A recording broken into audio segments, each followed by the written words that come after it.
Test, test, test, test. Can you make sure that you can hear me in your headset? Noah?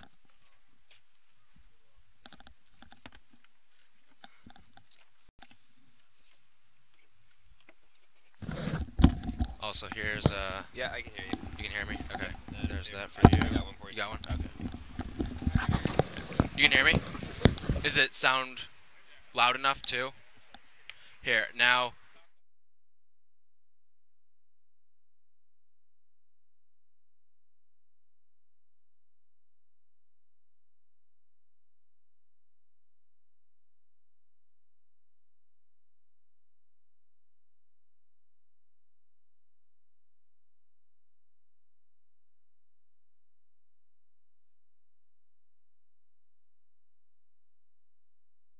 Went out though? Perfect.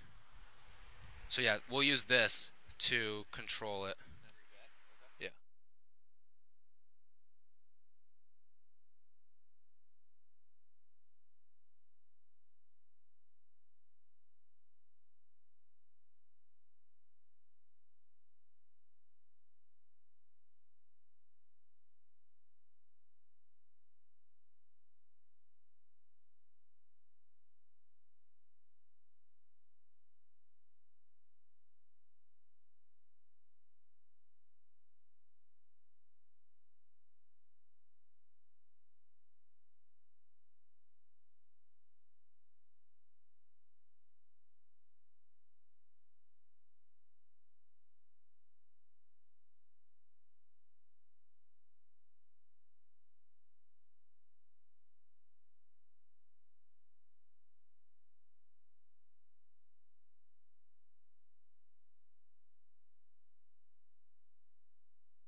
Live from Eldridge Park, it's Game 7 of the Orleans season as the Firebirds look to move to 2-5 and pick up another win here as they face the Wareham Gatemen, who sit with a record of 2-4. And yesterday, it was a tough game for Orleans. Tyler Rocky alongside Noah Johnson here from Eldridge Park. And Noah, the Bats just couldn't get going yesterday. Yeah, it seems like that's kind of been the prevailing theme so far this season, with the exception of that 9-3 win against Falmouth. Is just Orleans cannot hit. And listen, the problem isn't getting runners on base. Once again, they put runners on base. They put themselves in good situations where they had a chance to score, had a chance to take the lead through several occasions last night. The first and third one-out situation in the 7th inning comes to mind, where Kevin Stroshine grounded into an inning-ending double play. And listen, the pitching's been doing its job. Only 2 runs last night. Logan Gilbert was great on the mound. We expect a similarly strong performance from Kevin Smith tonight. That's kind of what the Firebirds have been getting from their starters, and especially from the bullpen so far. But you're absolutely right. The Bats just cannot get going, and we saw it again last night. And speaking of the mound, you brought up Kevin Smith. He's tonight's starter. He'll oppose, on the other side, Mason Fioli. Both of these guys, opening day starters. They're getting their second crack at it right here. What do you want to see out of Kevin Smith in his second start? Well, I want to see a similar approach to what we saw in the first game, and that is, pound the strike zone. Good things happen when you throw strikes. You don't want to give any free passes, and Kevin Smith was very good with that against Brewster. Brewster came out hot. They came out of the gates hot, winning their first 2 games, and their offense got the best of Kevin Smith in that opener. Of course, the Michael Gasper home run being the exclamation point on a very solid offensive performance from the Whitecaps in that game. But I still thought Kevin Smith was pretty good. If he can build off that, and again, he only has the 20-inning limit this season for the Firebirds. He's already a quarter of the way through that. So just build off that first start, throw strikes, and make your fielders make plays behind you. All right, we're going to step aside real quick. We'll have the first pitch and more on the other side. You're listening to Firebirds Baseball on the Cape Cod Baseball League Network.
At Eldridge Park, where the Orleans Firebirds getting set to take on the Wareham Gatemen. Tyler Rocky alongside Noah Johnson.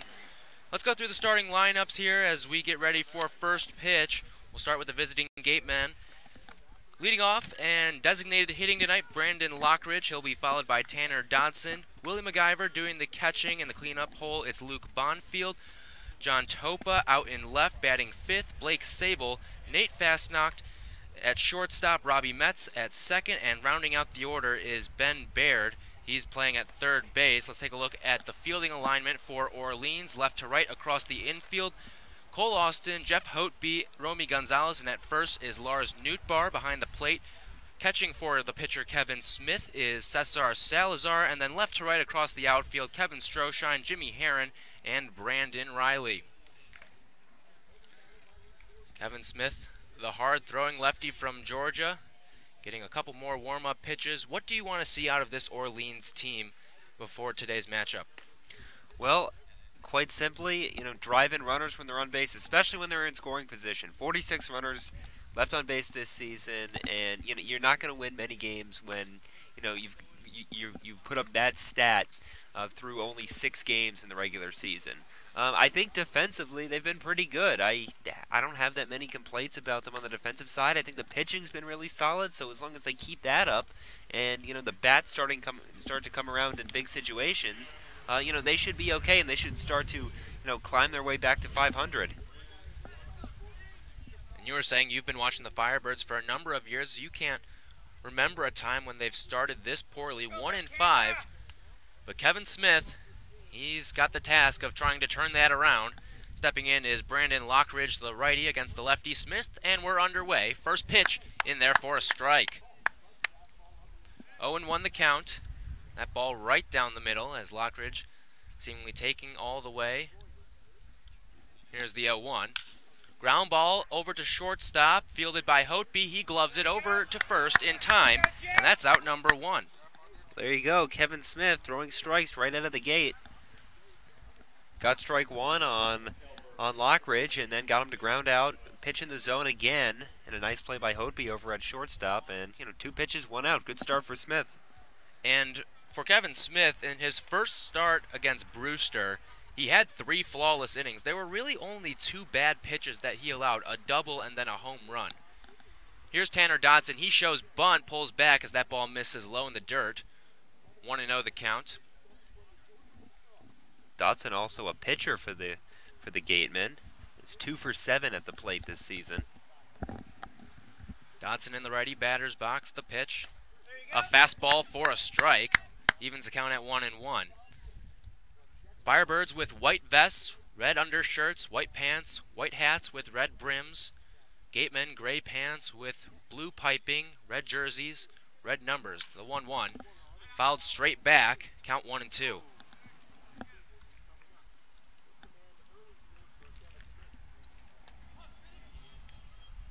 Tanner Dodson takes a couple of practice swings. You mentioned he works on both sides for the Gatemen. Where's number 28? Here's the pitch. Misses low and in for ball 2. 1 away in the top of the first inning. No score. You have a slight breeze blowing in. Not nearly the strength of the gusts we had last night. Around 15 to 20 miles per hour. The 2-2. Down low. Count runs full. That's a nice pitch on 2-2 there for Smith. Missed just a little bit low, but a good spot. Not much that Dodson could have done with it if he had taken a swing. Smith winds. Here's the payoff pitch. Ground ball over to the left side. Gloved by the third baseman, Austin. He throws in time. And that's 2 quick outs for Kevin Smith. A couple of ground balls in the early going. Smith has been targeting that lower portion of the zone so far. Let's see if that trend continues.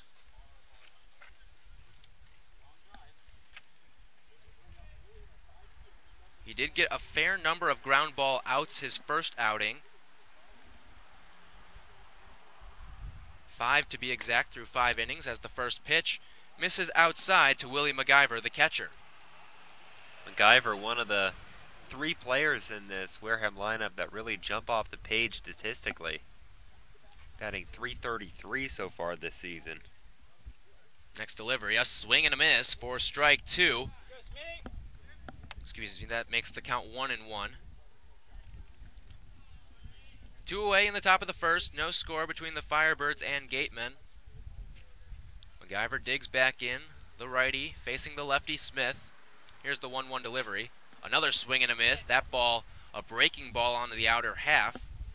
Count moves to 1-2.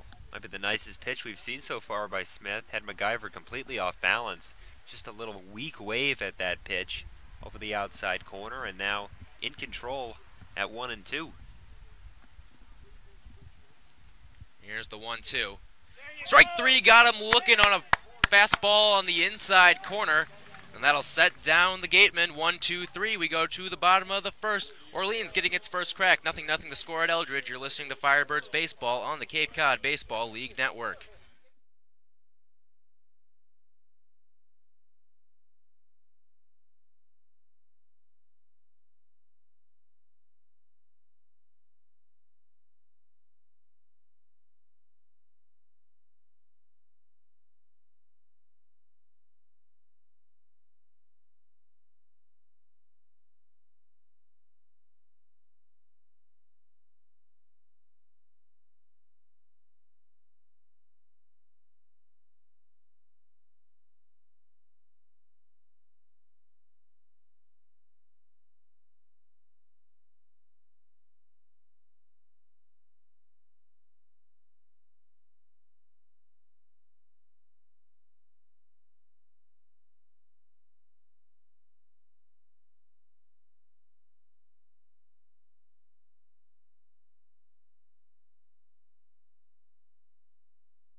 Back at Eldridge Park for the bottom of the first inning. Firebirds coming to the plate. Lars Newtbar, Jimmy Herron, Brandon Riley.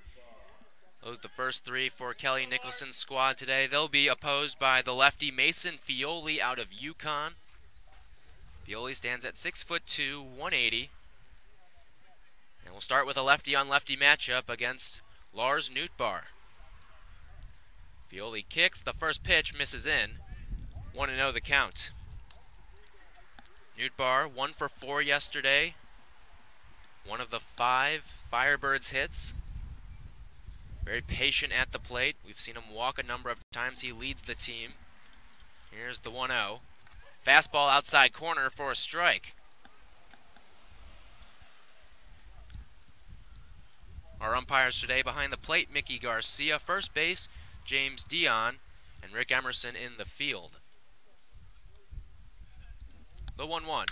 Ground ball to the left side in the hole between short and third. Throw not in time from the shortstop, fast knocked, as that ball bounced a couple of times before it reached the first baseman Sable.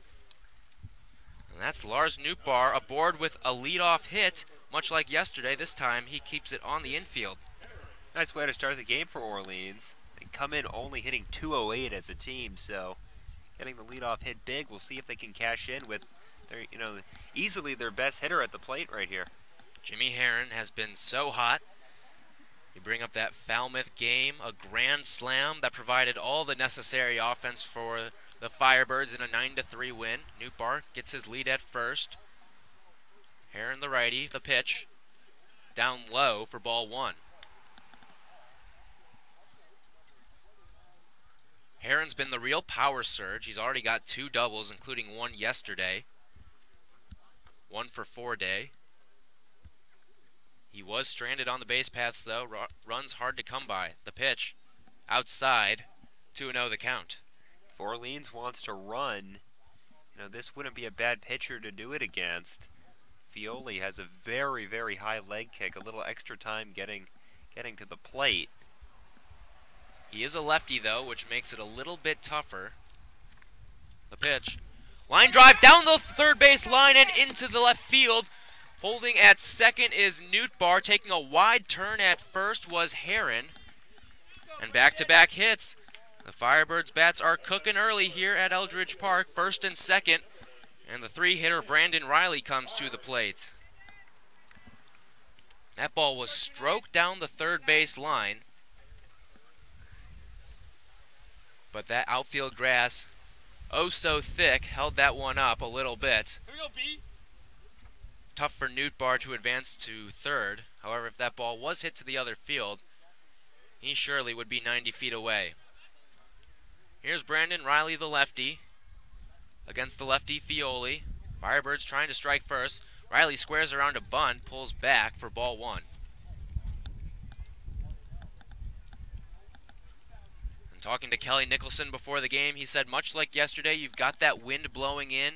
You need to manufacture runs any way you can, even if that means the three-hitter bunts with a guy like Brandon Riley at the plate. Fioli sets the pitch, also low. Count moves to 2-0. Good patience so far by Riley. Not bunting at anything he can't put into play. Now in control, you would think that Fioli would have to throw a strike here. First baseman Sable on the grass. Third baseman Baird on the grass as well as Riley squares around a bunt. That ball goes through for a strike on the outer half. Riley didn't like that one. Count moves to 2-1. Riley, the lefty from UNC. Wears red wristbands, no batting gloves. Here's the pitch. He squares around a bunt but pulled back. We'll check down and say he went. Yeah, Riley definitely offered at that pitch. Not a good pitch to bunt at, down and away. Very much a pitcher's pitch. That shifts the count to 2-2 as Rick Emerson had the final say on that one at second base. Infield takes a couple steps back. Middle infield shaded up the middle. And here's the 2-2. Riley swings at one through the third base side. Making no play on it is the shortstop. Fast knocked, and that loads the bases. Another infield single for the Firebirds. Really just kind of putting them where a tough play would have to be made. Definitely making up for his inability to lay down a bunt as Brandon Riley hit it to the perfect spot at deep short. And a smart play by the shortstop, face knock to just put that in his back pocket. Orleans already with 2 infield hits as Kevin Stroshine, the powerful righty from Tennessee Tech, comes to the plate. Big kick from Fioli. The pitch drops in for a strike down the middle. 0-1 the count. We saw the other day with Bourne that this infield grass can really dictate your hits. Bourne had 6 infield hits. Firebirds doing much of the same with 2 here. The pitch down low for ball 1. Count even at 1-1. That's a nice block there by the catcher MacGyver, saving a run. Stroshine a rough day yesterday, 0 for 4 with a strikeout. One of 7 Firebirds batters to go down that way. Here's the 1-1. Ground ball over to the third baseman, Baird. He throws home for 1, over to first in time. A 5-2-3 double play that erases the run. Moving to third was Heron. Going to second is Riley, but 2 away, and here's Steven Scott trying to salvage an inning here that once had bases loaded and none away. That was a really slick defensive play by Wareham. Great job by Bonfield, the third baseman. No hesitation as he came to the plate. And a great job by MacGyver jumping to the inside of the first baseline and making a strong throw to get Stroshine, who does not run incredibly well, especially compared to some of these other Orleans base runners. Baird saves a run, and Scott comes to the plate on the left side. He looks at a strike down the middle on a breaking ball. Two away, runners on second and third for Orleans. As Steven Scott tries to push across the first run of the game. 0-0 the score. Infield at normal depth. Scott the lefty awaits. Fouls one off over towards the first base side. We've got a lot of sunlight here at Eldridge. Unlike the past couple days where it's been pretty much overcast, very cloudy throughout. We saw a little bit of sunshine in Falmouth for Game 2 of the doubleheader. Let's go, Scotty! Scott digs in. 1 for 1 yesterday in a pinch hit situation. Ended up coming into DH for the rest of the game. The pitch inside for ball 1. Smart pitch by Fioli, ahead 0-2. Don't want to give Scott something that he can drive. Just that little off-speed pitch off the inner half. And a good job by Scott to let it go. If Scott can get aboard, it'll be Cole Austin, the third baseman. Fioli sets. The leg kick and the 1-2. Ground ball over to the second baseman, Metz. He gloves it cleanly over to first in time for out number 3. The Firebirds leave 2, score none. We go to the top of the second. You're listening to Firebirds Baseball. No score at Eldridge on the Cape Cod Baseball League Network.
Back at Eldridge Park, 0-0 the score between the Firebirds and the Gatemen.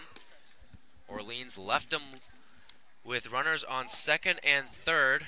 Wareham got out of a bases-loaded jam with a big 5-2-3 double play that prevented a run. So Kevin Smith will try to keep this one at bay. Firebirds left a number of runners in his opening day debut, including 2 in the first, much like they did in this game. Smith worked a flawless first 2 against Brewster in his debut. We'll see if he can do the same right here. Luke Bonfield, John Topa, Blake Sable due up 4-5-6 after Smith set him down 1-2-3 with a couple of ground outs and a strikeout in the first. Here's the righty Bonfield. Smith winds the pitch. Fastball down the middle for a strike.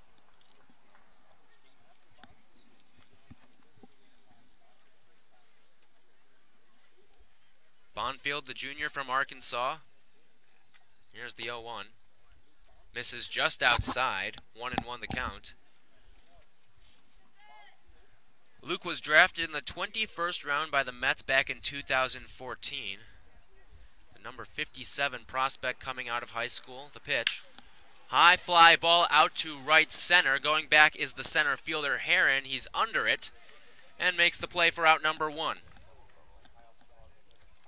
Get a nice job by Smith to get the first out. Bonfield put a charge into that ball. That actually carried pretty well out to center field, even with the wind just slightly gusting in. But Heron's still able to get under it. It is pretty deep out to center field here in Orleans. And Smith gets the first out. That brings up John Topa. Lefty to righty as Topa fouls one over towards the first base side out of play. Smith ahead 0-1. He's been ahead of most batters. And that's the thing with him. We've seen him throw a lot of strikes in the early going.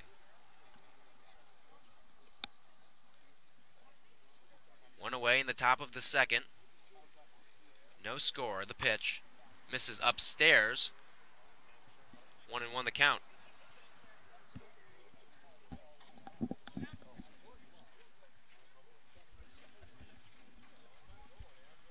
Kevin Smith missed most of April in his freshman season, as his next pitch misses low in the dirt for ball 2, 2-1. Missed most of April with tendinitis of his freshman season. He's on a 20 innings limit for the summer.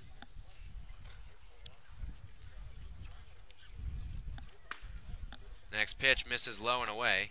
He's already used 5 of those innings coming into today. Kelly Nicholson says he's hoping to get 4 or 5 starts out of him when it's all said and done. Here's the 3-1. Fastball strike. Little below the belt. Count runs full. Topa putting together a good at-bat here. Leads the Gatemen in batting average at .444 and it hits with 8. Smith winds the payoff pitch. Foul ball straight back. Count remains at full.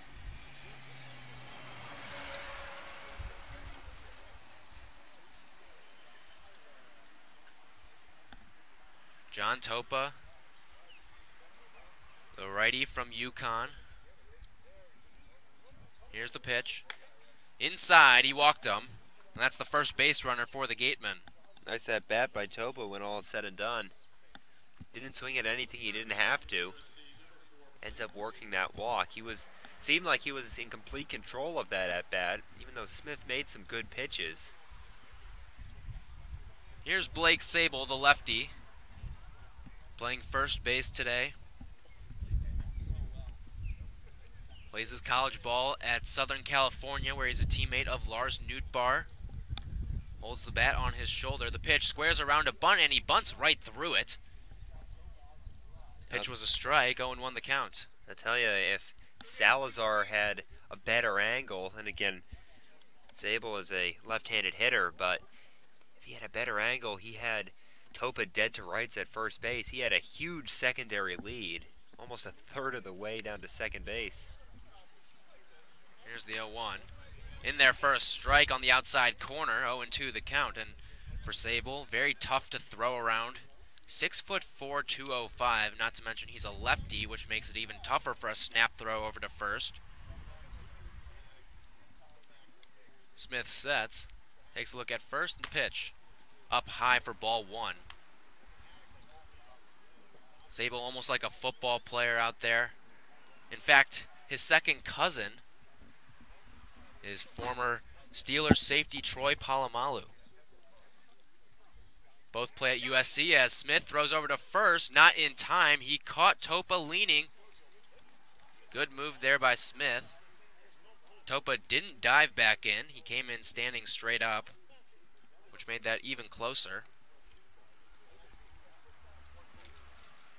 Smith stares down his target, Salazar. The pitch. Swing and a miss at a pitch in the dirt. That's strikeout number 2 for Smith. And he's got 2 away, with Nate Fastnacht coming to the plate. Nice sequence there by Smith. I think after Sable missed that bunt, that he was just a little off balance in the entire at-bat. Nice job burying a breaking ball down in the dirt as Sable swings right over the top of it. No chance. Second punch out for Smith. He comes to his set. The pitch. Big swing and a miss, a foul tip into the mitt of Salazar. Fastnacht, the righty, couldn't catch up to that one. We've seen a lot of Orleans pitchers blow balls by hitters. They lead the CCBL in strikeouts as Smith takes a check over at first on Topa, not in time. 0-1 the count, 2 away. Top of the second inning, no score at Eldridge. Firebirds trying to pick up their second win of the season. Runner goes, throw down to second is well in time, and that'll get Topa by about half a base length as Salazar guns down Topa to get a 1-2-3 inning. He bails out his pitcher We go to the bottom of the second, no score at Eldridge. You're listening to Firebirds Baseball on the Cape Cod Baseball League Network.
No score as we go to the bottom of the second inning.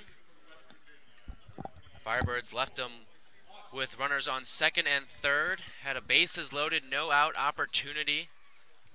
Now trying to push one across as Cole Austin, Cesar Salazar, and Romy Gonzalez, the three due up for Orleans. Mason Fioli, first pitch to him, misses high. 1-0 the count. Austin did not play yesterday. Had a day off at third base. The pitch. Skies one foul. Out of play down the left field line. Evens the count at 1-1. And what a good job that was by Kevin Smith last inning. The way Orleans' season has been going, you know, if he had allowed some runs after Orleans blew an opportunity in the bottom of the first, that could have been demoralizing really early on. Absolutely. We've seen this team, when they get down, it's almost like there's no coming back. The 1-1 to Austin. Broken bat grounder over to third, scooped up by Bear. His throw over to first gets Austin by about 2 steps. And that's the first out of the inning. Nice play by the Wareham third baseman there. Soft, broken bat ground ball, charging with the glove. And a good transfer from glove to hand and a strong throw over to first base. Austin's got some speed, but he was out pretty comfortably. That brings up the catcher Salazar. He gets into the lefty box. Fioli, the lefty on the mound, gets his sign and delivers. Salazar shows bunt, pulls back. Doesn't matter, was a strike. A little below the belt. 0-1 the count on Salazar. Not the guy you'd expect to try to bunt for a hit, but Baird was played fairly deep over at third. Wasn't expecting it either. We've seen this grass certainly factor into some hits. The 0-1. Fouled back into the screen. 0-2 the count on Salazar.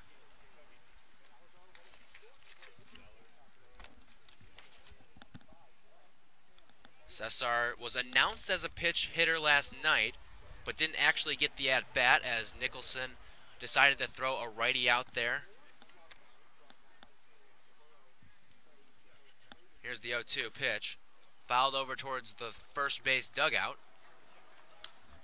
Nice job. Salazar stays alive. Nice job right there by Salazar. Got a breaking ball.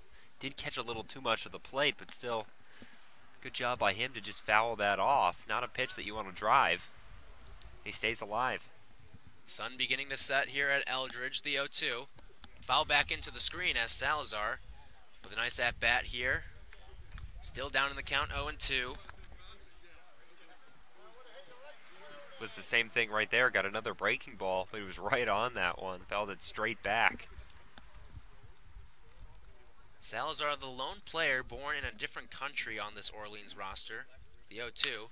Ground ball down the first base line, fair. This one's going to get around for extra bases going into the corner as Salazar loses his helmet. He hustles into second with a sliding double. And Orleans with a runner in scoring position as Salazar gets his first extra base hit of the year. And that brings Romy Gonzalez, who's been hot lately. Did not play yesterday. Swung a nice stick in game 2 against Falmouth. Went 2 for 3. also reached on an error and scored 3 times. Salazar right there was rewarded for fouling off those 2 breaking balls. Got a fastball. I'm surprised that he got something to hit from Fioli. Figured he'd throw one in the dirt or elevate a fastball, but he got a good pitch to hit. First pitch to Gonzalez, clubbed down the left field line, foul. Gonzalez a bit ahead of that. Salazar not a guy with a tremendous amount of speed, but he's not the slowest guy on the diamond either. Anything hits the opposite field, especially with the grass and the depth that the outfield plays, should score the catcher from Arizona. Fioli sets, holds the glove about head level. Big leg kick and the pitch. Fastball for a strike on the inside corner. 0-2 the count on Romy Gonzalez. Well, you mentioned the outfield. There's a huge gap in right center field. The right fielder Bonfield kind of shaded toward that right field line, and the center fielder on the left side of second base. One away, runner on second. 0-2 the count on Gonzalez. No score at Eldridge. Here's the pitch. Fastball got him looking right down the middle, and that sends Romy Gonzalez back to the bench as Fioli picks up his first strikeout, and that brings Jeff Hopey to the plate. 1 for 2 yesterday, knocked in the lone run for the Firebirds. Let's see if he can knock another one in right here. Hopey's had a nice couple of games, 3 for 5 over his last 2. Also drew a walk yesterday to go along with a 1 for 2 day. Fioli gets his signs. Big leg kick and the pitch. Misses low and away. Ball 1.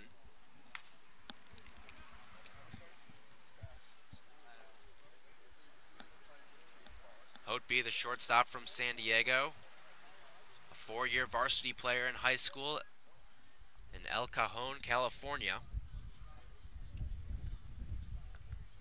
Here's the pitch.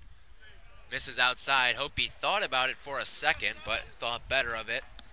He's in the driver's seat 2-0. Nice job holding off right there by Hotby. You're absolutely right. He thought about it. Drew his hands forward, but once he recognized the breaking ball down and away, he was able to hold up. Here's the pitch. Ball gets away from the catcher, as going down to third is Salazar. That ball bounced, and McIver couldn't handle it in the dirt. Came all the way to the screen. Hotby did offer at that pitch, though. Pushes the count to 2-1. Now anything hit to the outfield will score Salazar. With 2 away, no score at Eldridge Park. Firebirds and Gatemen. Orleans trying to strike first here in the bottom of the 2nd inning. Jeff Hotby, the 9-hitter at the plate, as Fioli steps off, adjusts his cap. Wind starting to settle down. That American flag out in deep center field. Not howling like it was yesterday. Sun starting to come down. Temperature slowly dropping. We started at 71 degrees. Here's the pitch. Misses upstairs, 3-1. Hotby has him right where he wants him with a runner on third.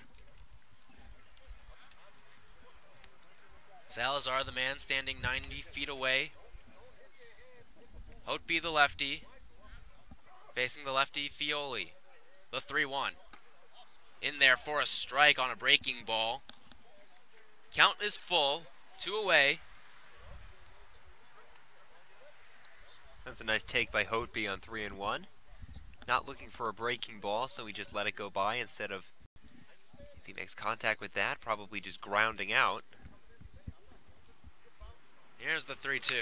Ground ball over to the first baseman, Sable. He'll take it to the bag himself, and that will retire the side. The Firebirds leave a runner on third for the 2nd consecutive inning. No score as we go to the top of the 3rd. You're listening to Firebirds Baseball on the Cape Cod Baseball League Network.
No score as we go to the third inning at Eldridge Park. Firebirds and Gatemen each playing their 7th game of the season. These are 2 of the 3 teams in the CCBL with at least 6 games played. Smith faces Nate Fastnacht as the first pitch to the shortstop misses outside. Fastnacht came to the plate and saw a couple of pitches. However, Cesar Salazar threw out John Topa, trying to steal second to end the inning. Next pitch, fastball strike down the middle. Count moves to 1-1.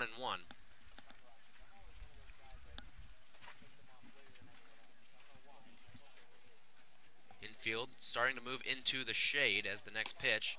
A fastball misses low and in. 2-1. I mentioned both these teams getting nearly all their games in up to this point. The 2-1 pitch. Foul ball over towards the first base side, out of play. Bourne, the Firebirds' next opponent, has only played 3 games thus far. They're in the top of the 8th of their 4th game, leading Catuit 5-4. Here's the pitch. Line drive to the right side. That gets through for a base hit into right field as the throw comes in from Riley. So Nate Fastnacht, the first hit for the Gatemen. Second base runner of the evening. Here's the 8-hitter, Robbie Metz. That's some nice 2-strike hitting there by Fastnacht. Got a 2-2 pitch, elevated a little bit, outer half of the plate, did a nice job of just going with the pitch, lining it into right field. Does Wareham have another base runner? Smith's first pitch showing bunt, but misses up and away.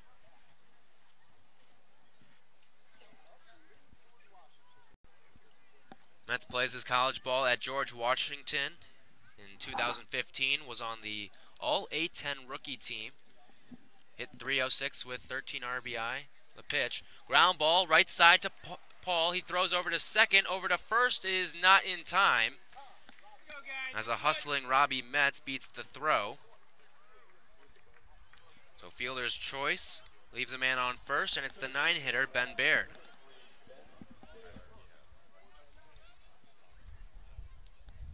It's a good turn right there by the shortstop, Hodeby, but not hit hard enough to Gonzalez over at second base, as Metz was able to beat it out pretty comfortably over at first base, so the runners just trade positions.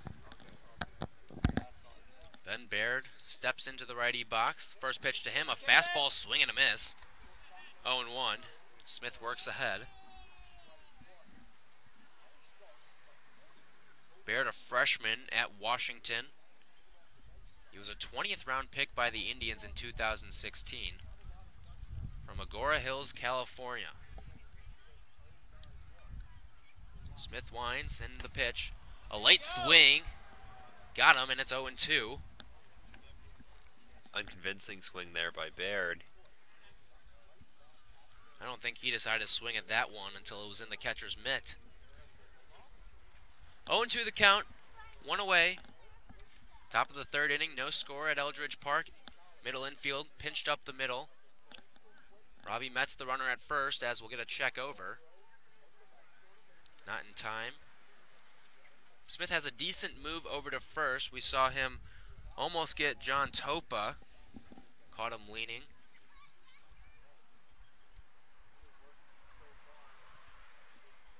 Smith sets, here's his pitch. Hits one foul down the first base side, and it'll get into the seats. Count 0-2.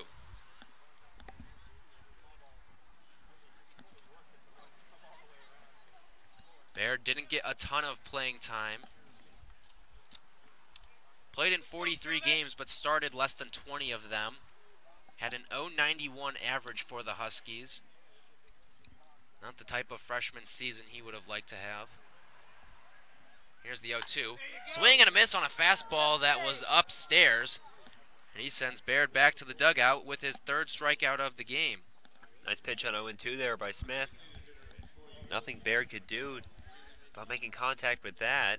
Elevated fastball above the letters, and no chance. That's what you want to do when you're ahead 0-2. Make a pitcher's pitch that Now, if it doesn't hit its mark, it can't come back to hurt you. Here's Brandon Lockridge. He waves at the first pitch on a breaking ball. Smith ahead 0-1. Runner on first. 2 away, top of the third. No runs for either team. Orleans with 4 hits as Lockridge swings at another pitch. 0-2, he's quickly behind. We've seen Smith get to the first 2 strikes right away on a number of hitters thus far. Gonzalez, the second baseman, playing up the middle as Smith will throw over to first. Not in time. Very reminiscent of its first start against Brewster here for Kevin Smith. A lot of strikes, pounding the strike zone, forcing Wareham to take swings. Here's the pitch. Fouled away down the first base side. The difficulty was the third inning for Smith. He's operating now with 2 outs and a runner on first. Stands upright on the mound, gets his signs from Salazar. Here he comes to the plate. Line drive right to the shortstop, Hotby, who makes a leaping grab, and that retires the side. 1 hit, no runs, 1 left. We go to the bottom of the third. Tie game at Eldridge, 0-0. You're listening to Orleans Baseball on the Cape Cod Baseball League Network.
Bottom of the third inning, 0-0 at Eldridge Park. Firebirds will start with the top of the order. It's Lars Nootbaar, followed by Jimmy Herron, Brandon Riley in the 3-hole.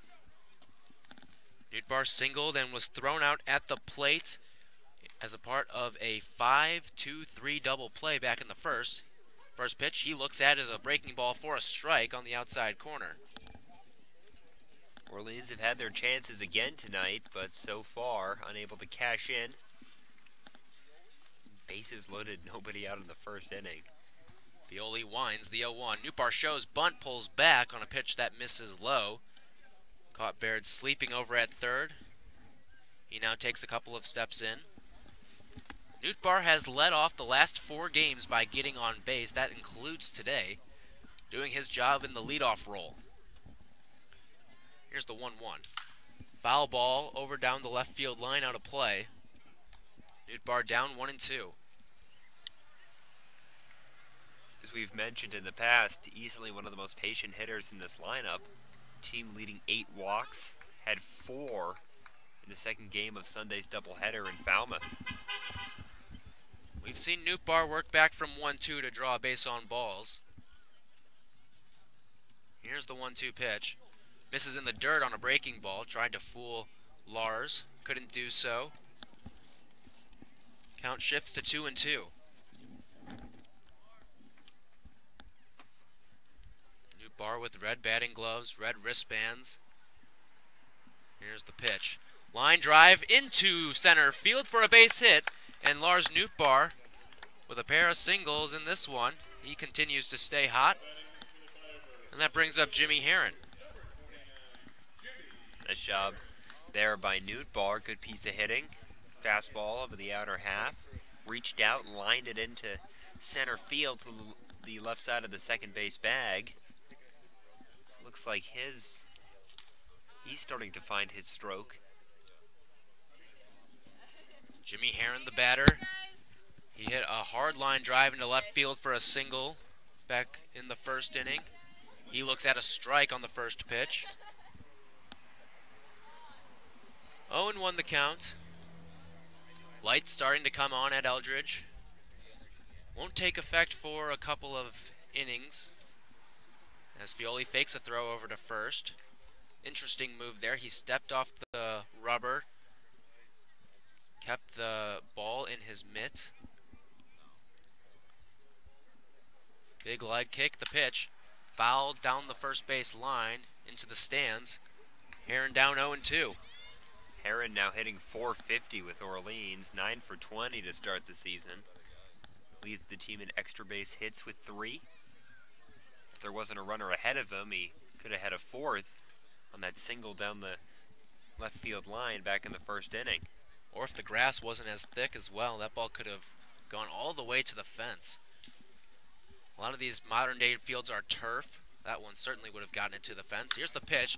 Herron skies one on the infield. Coming in as the second baseman, Metz. Moving over towards the line is the first baseman, Sable.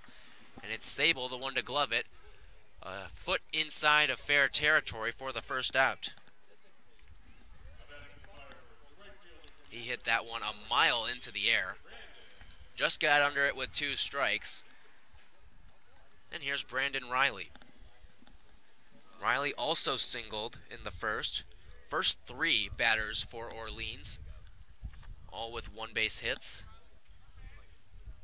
50-50 here, 50-50. One away, Newtbar on first. You're not in it, you can't win it. No score as the throw goes over to first, and back safely is a diving Newtbar. Bit of a strange slide. It looked like almost led with the knee there, getting back to the bag. I guess whatever gets you in safely as he gets some dirt on his uniform. I think Newtbar was. Newtbar runs, line drive right to the shortstop. Fast and knocked, and he catches it, throw over to first to double off Newtbar. So the hit and run doesn't pay off there for the Firebirds. They go down with just a hit and none left. We go to the top of the 4th. 0-0 the score at Eldridge. You're listening to Firebirds Baseball on the Cape Cod Baseball League Network.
Nothing the score as we start the 4th inning at Eldridge Park. Firebirds and Gatemen each trying to gain some ground in their respective divisions. The Gatemen in the west, Firebirds in the east. Kevin Smith still dealing out on the mound for Orleans. The lefty from Georgia just allowed 1 hit, 1 walk. Has faced 10 batters through 3 innings. And he'll get the number 2 hitter, Tanner Dodson, to lead things off. He'll be followed by Willie MacGyver and Luke Bonfield. Here's Dodson, an open right-handed stance, the pitch. Fastball strike on the outer half, 0-1 the count. Another good start for Smith. A lot of first pitch strikes. As we mentioned, that was a key to his start before the game started. Next pitch, breaking ball. Hit out into right field. Moving towards the line is Riley. He's got it. And that is out number one as Smith continues to work quickly and efficiently through this Wareham lineup. Riley well positioned out in right field, playing toward the line as Dodson kind of hit a slicing line drive away from Riley, but he was so close to that line that he was able to run over and make a very comfortable catch.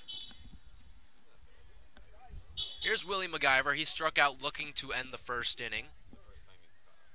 Smith, he winds. First pitch to MacGyver is fouled straight back. Another first pitch strike out of the hand of Kevin Smith.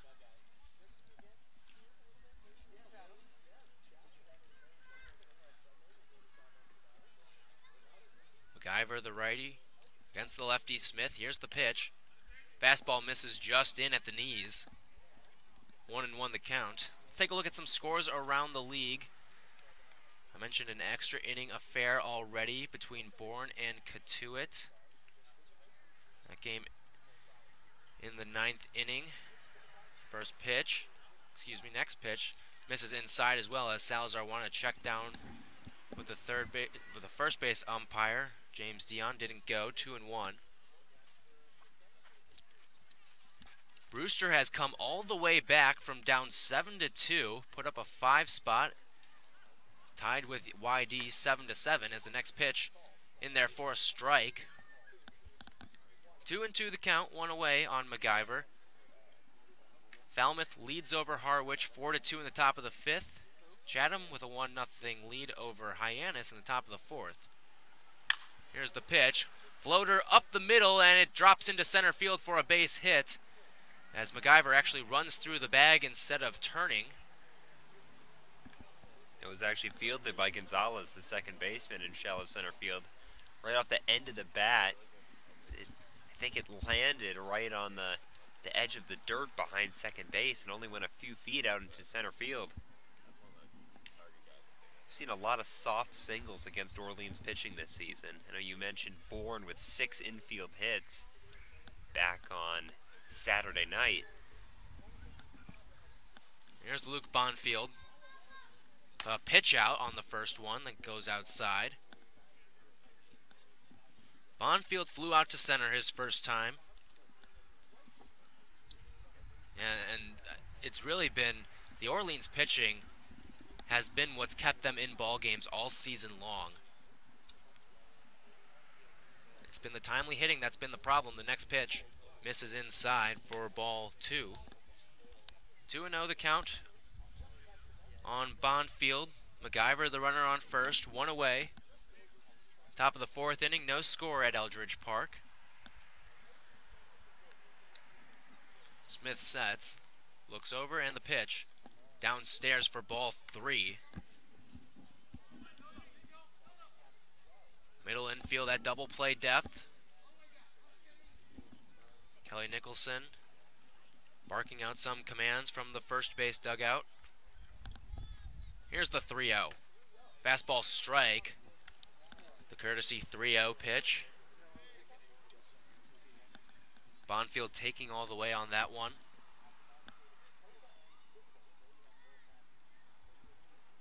He digs back in, adjusts his helmet, readies for the 3-1. Smith's pitch. Line drive foul down the first base side. Count shifts to full. Smith has worked all the way back from down 3-0. Bonfield in his last game 0 for 4 with a strikeout against Hyannis. Throw goes over to first, and he got him in a rundown. We've got MacGyver. He tries to evade a tag from Newbar, who slaps it on him, the first baseman. He was running on the first move, but a nice pickoff from Smith. He smelled it coming, and they get MacGyver for the second out of the inning. Count remains full on the batter Bonfield. That's the second base runner we've seen thrown out by either Salazar or Kevin Smith. Those 2 base running mistakes on that play by MacGyver. First of all, getting picked off, and then usually when you get picked off by a lefty, you want to run through the base and try to force a bad throw. The 3-2. Up and away for ball 4. He walks him. Not surprised that MacGyver was aggressive, though. He leads Wareham with 4 stolen bases. At that time, usually you make it easier on a competent fielding team if you hold up in between the bases. And that looks big right now after Smith issues a walk to Bonfield. Here's John Topa. He walked and was also caught stealing back in the 2nd inning. Thrown out by Salazar. His first pitch misses just low and away on a breaking ball. 2 away, top of the 4th inning. No score at Eldridge. Runs have been hard to come by at this park all season long. A number of low-scoring affairs, including yesterday's 2-1 loss for Orleans against YD. As a ground ball hits the shortstop, Hotby. He flips over to Gonzalez in time. And that'll set down the Firebirds, who got a walk and a hit, but no runs. We go to the bottom of the 4th, 0-0 at Eldridge. You're listening to Firebirds Baseball on the Cape Cod Baseball League Network.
Nothing as we move to the bottom of the 4th inning at Eldridge Park. New pitcher on for the Gatemen. It's Will Neely, righty from Tennessee, a sophomore this season. Went 3-1 in 57 2/3 innings, a 3.43 ERA. Struck out 41 while walking just 13. He'll be tasked with 4, 5, 6 in the Orleans lineup: Stroshine, Scott, and Austin. As Stroshine digs in the first pitch from the hard, jerky throwing Neely, misses upstairs for ball 1. That ends Mason Fioli's day. He goes 3 innings, 5 hits, no runs, no walks, and a strikeout. The next pitch misses down and in for ball 2. He's actually going to be the first opposing pitcher that does not receive a decision from the Firebirds. Here's the 2-0. Ground ball up the middle. Going to be a tough play for the second baseman, Metz. He throws across his body in time. A nice play by Metz, who had to range up the middle, throw on a tough angle, but gets Stroshine. Not the speediest up the base paths. And that's out number 1. Here's Steven Scott.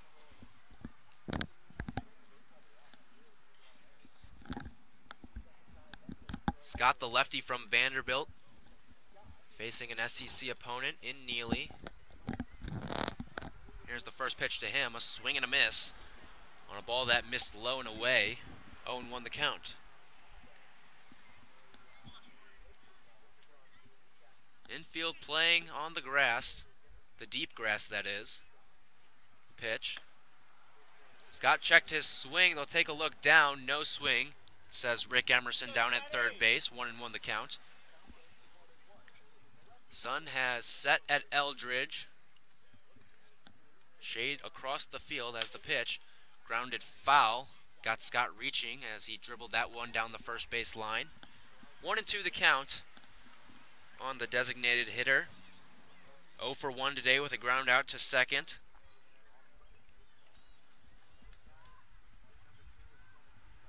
Hit just .227 at Vanderbilt this year. Looking to have a strong summer. The pitch misses outside for ball 2. Count even at 2 apiece with 1 away. 0-0 the score. Orleans has a hit in every inning thus far. 3 in the first, 1 in the second, 1 in the third. Here's the pitch. Upstairs. Full count on Scott. Nice at bat here by Scott, working the count full, being patient at the plate.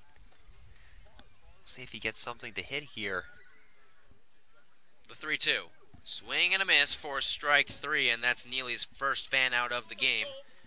As Scott goes back to the bench as out number 2. That brings up Cole Austin, third baseman from West Virginia. Grounded out to third to lead off the second inning.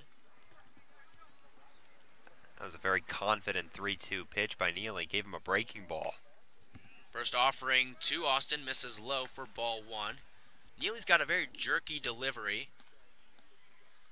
Very skinny out on the mound. Stands at 5'11", 160. Winds and fires. That one hits Austin right on the numbers. And he'll move down to first as the first base runner of the inning. Here's Cesar Salazar. So Orleans has gotten someone on board in every frame so far as we're in the bottom of the 4th. Let's see if Salazar can salvage the hit streak. He gets into the lefty box against the righty Neely.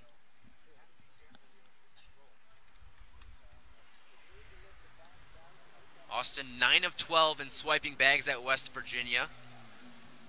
We've seen the Firebirds be aggressive lately. First pitch in the dirt for ball 1. 1-0 the count on Salazar. It's a nice block by MacGyver. Again, if the ball gets by, Austin's got some speed. He'll easily make it to second base and then probably scores on a single.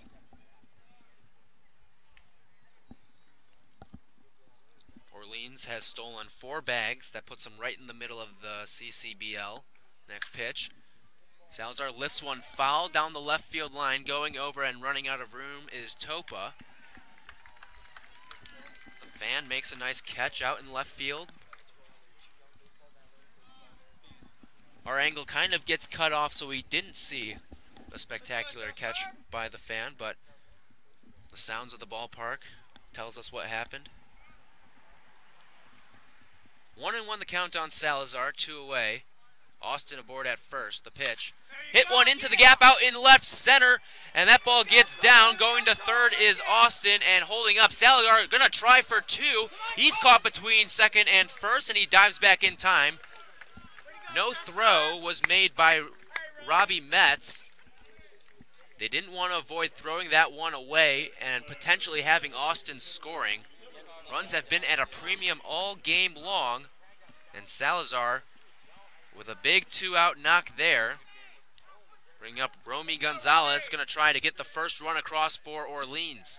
Salazar was fortunate that nobody was covering first base. He was halfway to second base when the throw came in, a really strong throw from the outfield, and he had to turn tail and hustle back to the base. It's almost in step with Zabel, the first baseman, and he got lucky that no one threw to try to... First pitch to Gonzalez, misses in the dirt. 1-0 the count. Salazar with a double and a single in this one.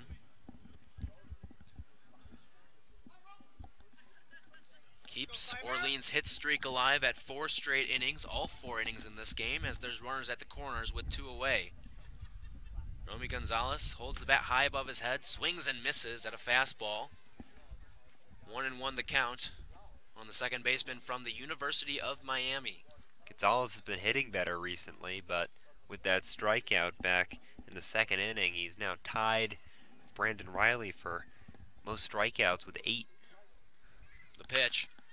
Gonzalez skies one, foul down the first base line, tailing towards the net and out of play. 1-2, the new count on Gonzalez.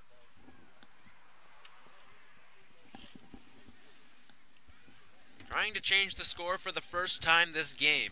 0-0. Orleans with 6 hits, but nothing to show for it thus far. They've left 3 runners on base. Trying not to make it 5 right here. Healy gets his signs, sets. Here comes the pitch. Grounded foul back towards the backstop. That one right off the end of Gonzalez's bat. He stays alive. Gonzalez with that protective elbow pad on his left elbow. Righty to righty matchup here. Waves his bat around a couple of times. He's ready. Neely's ready. The 1-2.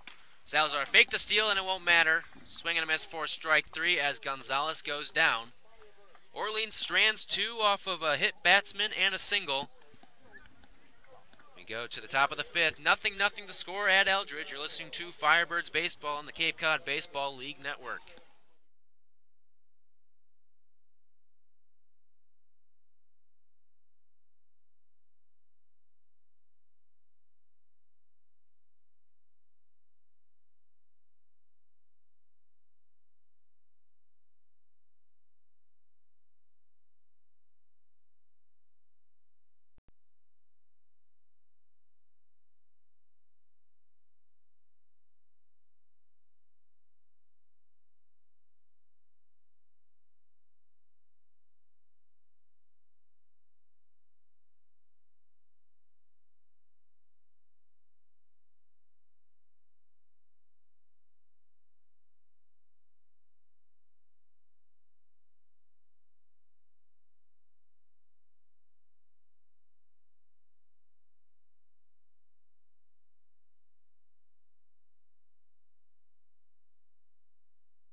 Still no score as we hit the 5th inning at Eldridge Park. Much like yesterday's contest against YD. Scoring didn't start until the 6th inning when the Red Sox slapped one on the board. Kevin Smith has been dealing thus far. Lefty from Georgia has looked very strong in his 2nd start of the season, only allowing 2 hits through 4 full innings of work. First pitch is cracked in the air out to left field. Going out is the shortstop Hotby. As getting under it is Stroshine. He sets down Blake Sable for the first out of the inning on the first pitch. And once again, strikes early in the count from Kevin Smith. And there he gets a 1-pitch pop-up out to left field. And again, he's looked good. And he looked good in his first start against Brewster, but improvement from between that start and tonight. Just 59 pitches, that's number 60, and it misses low in the dirt. To Nate Fastnacht. He singled and got to second. That came in the 3rd inning. Now I know Smith is on an innings limit as he delivers. Ground ball over to the shortstop, Hotby. He charges, gloves, and throws over to first in time to beat a hustling Fastnacht. And that's a quick out number 2. That brings up Robbie Metz, and I was mentioning before the ground ball right there that Smith probably was projected to only go about 5. Don't see any action in the Orleans bullpen. But the question is, do you want to spend 6 innings of his 20 limit First pitch fouled back. Well, I think what it might come down to is Orleans really wants a win, and keeping Smith in the game, at least to this point, looks like it'll give you the best chance to win, though. The 0-1. Breaking ball misses just outside. That was a good pitch there from the lefty. We do have some activity now as Orleans has... Next pitch. Foul, ground ball down the first base line, hits off the bag. Newtbar gloves it, steps on the line, and the bag, and that retires the side. 1-2-3, a very strange play there. It hugged the line. Newtbar gloved it and puts down Mets. We go to the bottom of the fifth. 0-0 the score at Eldridge. You're listening to Firebirds Baseball on the Cape Cod Baseball League Network.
Back at Eldridge Park, halfway through this one, scoreless between the Wareham Gatemen and the Orleans Firebirds. So Orleans will send Jeff Hotby, Lars Newtbar, and Jimmy Herron to the plate here in the fifth to face Will Neely, who returns for his second inning of work out of the bullpen. Allowed 2 base runners in the fourth, hit Cole Austin, and then allowed a single to the gap in left center off the bat of Cesar Salazar. But nothing came of it once again for the Firebirds, who have left 5 on base through 4 innings. As Hotby takes a strike over the outside corner. No balls and a strike on the Orleans shortstop. Neely looks in for his sign, gets it. Here's the pitch. Swung on and popped up deep second, drifting into shallow right center, and a diving play is made by the center fielder Dodson. So a ball that just kept carrying out over the head of the second baseman Metz, as Dodson had to come in and he made a nice diving play in right center field for the first out of the inning. And Hotby tried to just put that one where they ain't, and unfortunately for him, a nice play by Dodson, who really had to use that dive to corral that ball. Unfortunately for Orleans, that can't drop and you can't get the leadoff man on. Newtbar takes a ball off the plate. 2 for 2 on the night, singled in the first, singled in the third, but was doubled off on a line out by Brandon Riley, which ended the third inning. Here's the pitch, swinging a ground ball to first, and a pick made by Sable, who takes it himself for the second out of the inning. So 2 quick outs here in the bottom of the fifth, and that'll bring up Jimmy Herron. Orleans is putting the bat on the ball. Strikeouts have been a problem for them all season long. We saw 7 yesterday. 7 different Firebirds go down via the K. Herron's 1 for 2. Singled back in the first, one of 3 singles by the Firebirds. They actually opened up the game with 3 consecutive singles as Herron takes ball 1 down and away. We're unable to score. That one's at the knees for a strike. Count evens up at 1-1 on Herron. Center fielder out of Duke came in hitting .421. He's added to that so far tonight. Only behind Austin Hale in batting average on the Firebirds, as Neely wants to talk to MacGyver as he calls him out to the hill. Heron does play every day, though, which makes it even more impressive that he's been keeping that batting average above 400. Yeah, Hale only 2 for 4 on the season, making 2 starts. Don't get me wrong, though. Hale has been very good at the plate when he has played. Has primarily caught for Logan Gilbert. Here's the 1-1.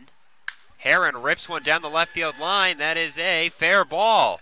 Heading to second base is Jimmy Heron. He'll get there easily. It's a 2-out double out into the left field corner, and Orleans once again puts a runner in scoring position, and it will be up to Brandon Riley to give Orleans a lead. Great piece of hitting there by Heron. He reared back on a breaking pitch and just sent it down the left field line. A great bat speed there by the center fielder, and he continues to stroke for the Firebirds. Riley reached on an infield single to deep short back in the first and lined into a double play in the third. Hit the ball hard, though. Batting from the left-hand side. Neely takes a look at second and delivers in the dirt. Nice block by MacGyver, and the count is 1-0. Now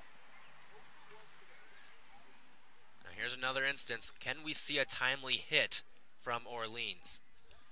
Haven't delivered one yet today. Runner on second. 2 outs here in the fifth. Here's the pitch. Riley swings and misses at a breaking ball. Now a check on Heron, and the ball goes into center field, but he'll hold at second base as the play was backed up by Dotson. So aggressive play behind the plate by MacGyver, and he threw it through second base. It short-hopped the shortstop Fosnacht. He couldn't make the pick, but a heads-up play behind him by the center fielder Dotson as Heron had no time to get up and run for third. Count even at a ball and a strike on Riley, who swung through that breaking ball. Neely ready. Here's the pitch. That's off the plate. Interesting decision going back to the throw by MacGyver. You've got a 0-0 ball game. It looks like runs are going to be very hard to come by. They're lucky Heron didn't get to third on that. He wasn't super far off the bag, and that throw all the way down to second, always a risky one, not one that's commonly made by catchers. Here's the 2-1. Swung on and fouled off. Up and out of play over our heads. It's just an interesting risk to see, because if Heron ends up on third because of that, the way the outfield grass plays, we could see that be the difference between a run and leaving him on third. 2 balls and 2 strikes on Brandon Riley. Came in batting .214. Had a hit yesterday in the loss to YD. There's the pitch. In the dirt, blocked again by MacGyver. Hustling back to second is Jimmy Heron. 3-2 the count. There's been a couple of pitches in the dirt that MacGyver's blocked in this at-bat, keeping Heron over at second base. Kevin Stroshine on deck as Riley digs back in from the left-hand side. 3-2. Swung on and lashed into left field. Coming on and not making the play is the left fielder Topa. And in to score is Heron. Orleans takes the lead on a wacky play out in left field. It was misplayed by Topa, who came in and tried to backhand it. And it looked like from our angle he might have come up with it, but Heron wheeled around third and scored as the ball dropped in, and the Firebirds lead 1-0. Finally see a piece of timely hitting there by Orleans. Heron running on contact right there. Didn't have to wait up for that one to get past the left fielder Topa. Here's Stroshine, and a weak wave at a fastball. Almost a check swing, and then decided to swing all the way through once the ball had reached the catcher's mitt, and the count is 0-1. You and I were talking, it might just take 1 run to win today. Fouled off, and the count's 0-2. And you manufacture that run as well. It's tough at Eldridge with the wind blowing in to hit one over the fence. Kelly Nicholson emphasized manufacturing runs. And that's what Orleans has done so far today. Neely ahead 0-2. Here's the pitch. Breaking ball called strike 3 over the outside corner. But Orleans get a run. Brandon Riley flips a single out into left field. A misplay by Topa helps the Firebirds. Heron comes in to score. We've played 5 full. We'll get a pitching change when we return. 1-0 Firebirds on the Cape Cod Baseball League Network.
Back at Eldridge Park, the new pitcher for the Firebirds is Parker Kelly out of Oregon, making his Orleans debut.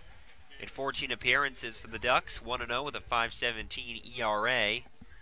He gets ready to face Ben Baird, and then the top of the order, Brandon Lockridge and Tanner Dodson.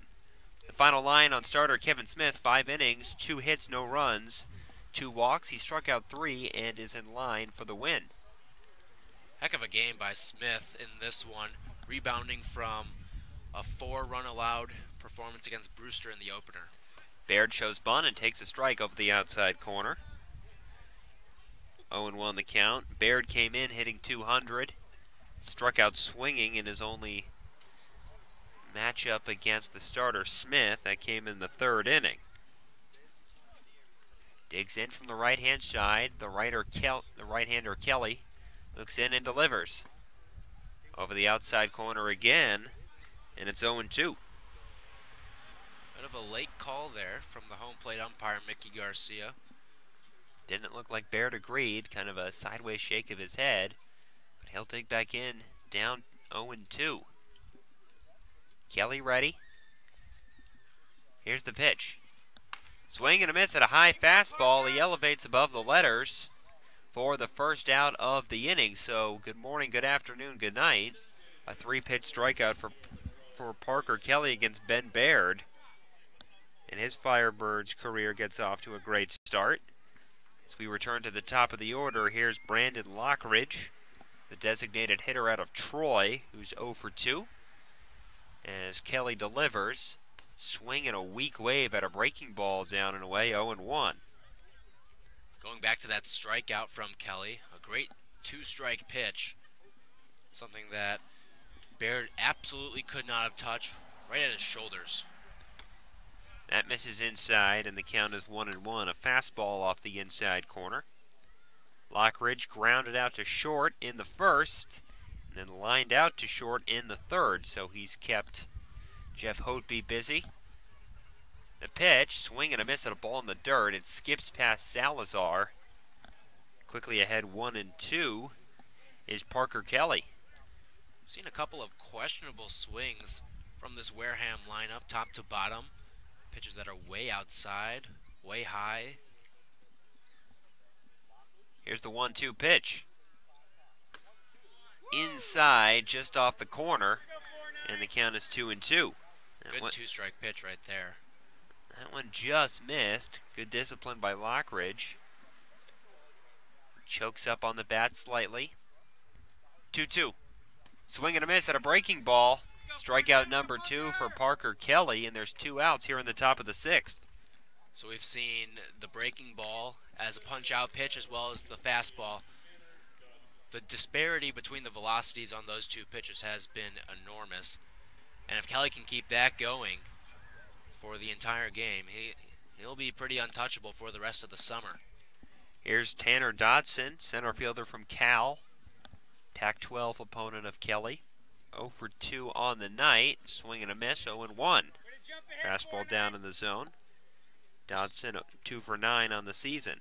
We'll see how long Kelly Nicholson stretches Parker Kelly.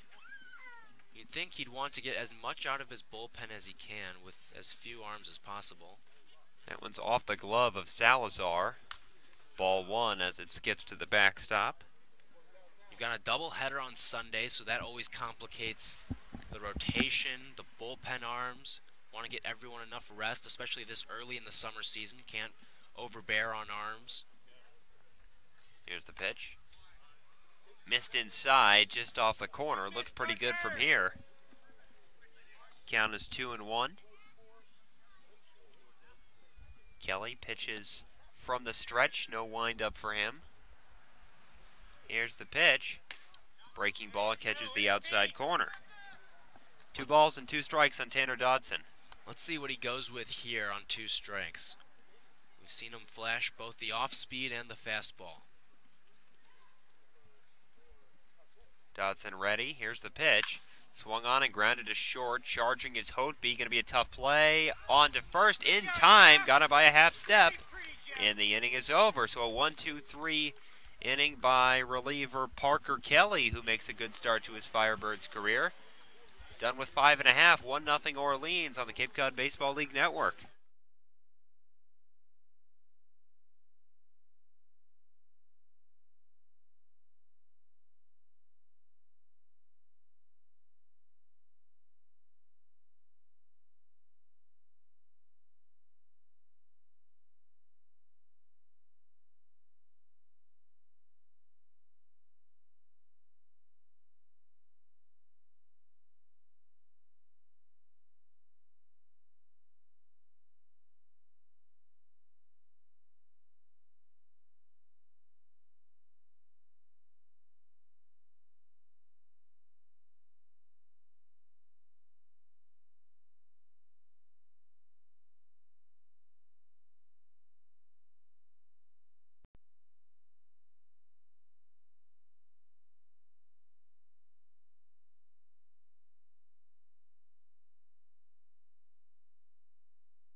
Back at Eldridge Park as we begin the bottom of the 6th inning, 1-0 Orleans on an RBI single by Brandon Riley back in the 5th inning. Steven Scott digs in from the left-hand side. 0 for 2, ground out in the 1st, struck out swinging in the 4th. Grabbed his first hit of the season in yesterday's matchup with YD. Here's a pitch from Neely, swing and a ground ball off of Scott's foot. And the count's 0-1. Neely back on for his 3rd inning of work. The starter Mason Fioli out of UConn went 3 shutout innings. Did give up 5 hits, but worked out of a couple jams.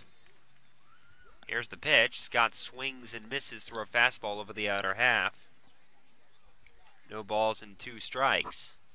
Not to look too far ahead, but you want to try to tack on at least 1 or 2 more because 3 runs could put this game out of reach with the way that this Orleans bullpen has been so shut down. 0-2 hits him, a breaking ball off the upper leg of Steven Scott. He'll trot down to first base, so a leadoff base runner for Orleans, and that'll bring in Cole Austin. And we saw that last night as well when Steven Scott, with 2 strikes, was hit by a pitch. Orleans couldn't take advantage yesterday, but every run is going to count in this game tonight. And you got the leadoff man on, that's always crucial. Showing bunt is Cole Austin here. He pulls back on a ball down and away. 1-0. Scott 0 for 1, grounded out in the second, and he was hit by a pitch back in the fourth. 2 plate appearances for him, and the man on deck, Cesar Salazar, has a couple hits tonight. Here's the pitch, showing bunt again and pulling back, and now a check at first base and diving back safely without too much trouble is Steven Scott.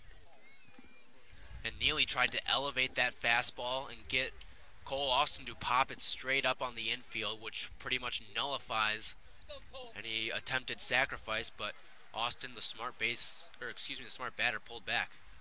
Pulling back again on a sacrifice bunt attempt was Cole Austin, and the count runs to 3-0. I don't think Neely wants to face the guy on deck. Cesar Salazar has been hot lately. Pulling back, ball 4. Neely cannot find the strike zone, and now Salazar, who's 2 for 2, the double and a single, will dig in with men on first and second and nobody out.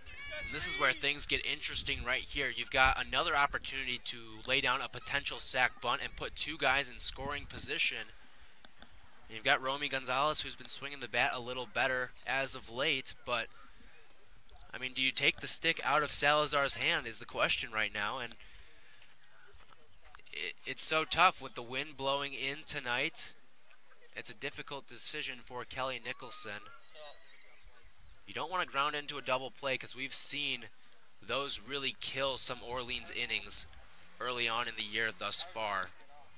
Also worth thinking about is that Gonzalez is 0 for 2 with a couple strikeouts today.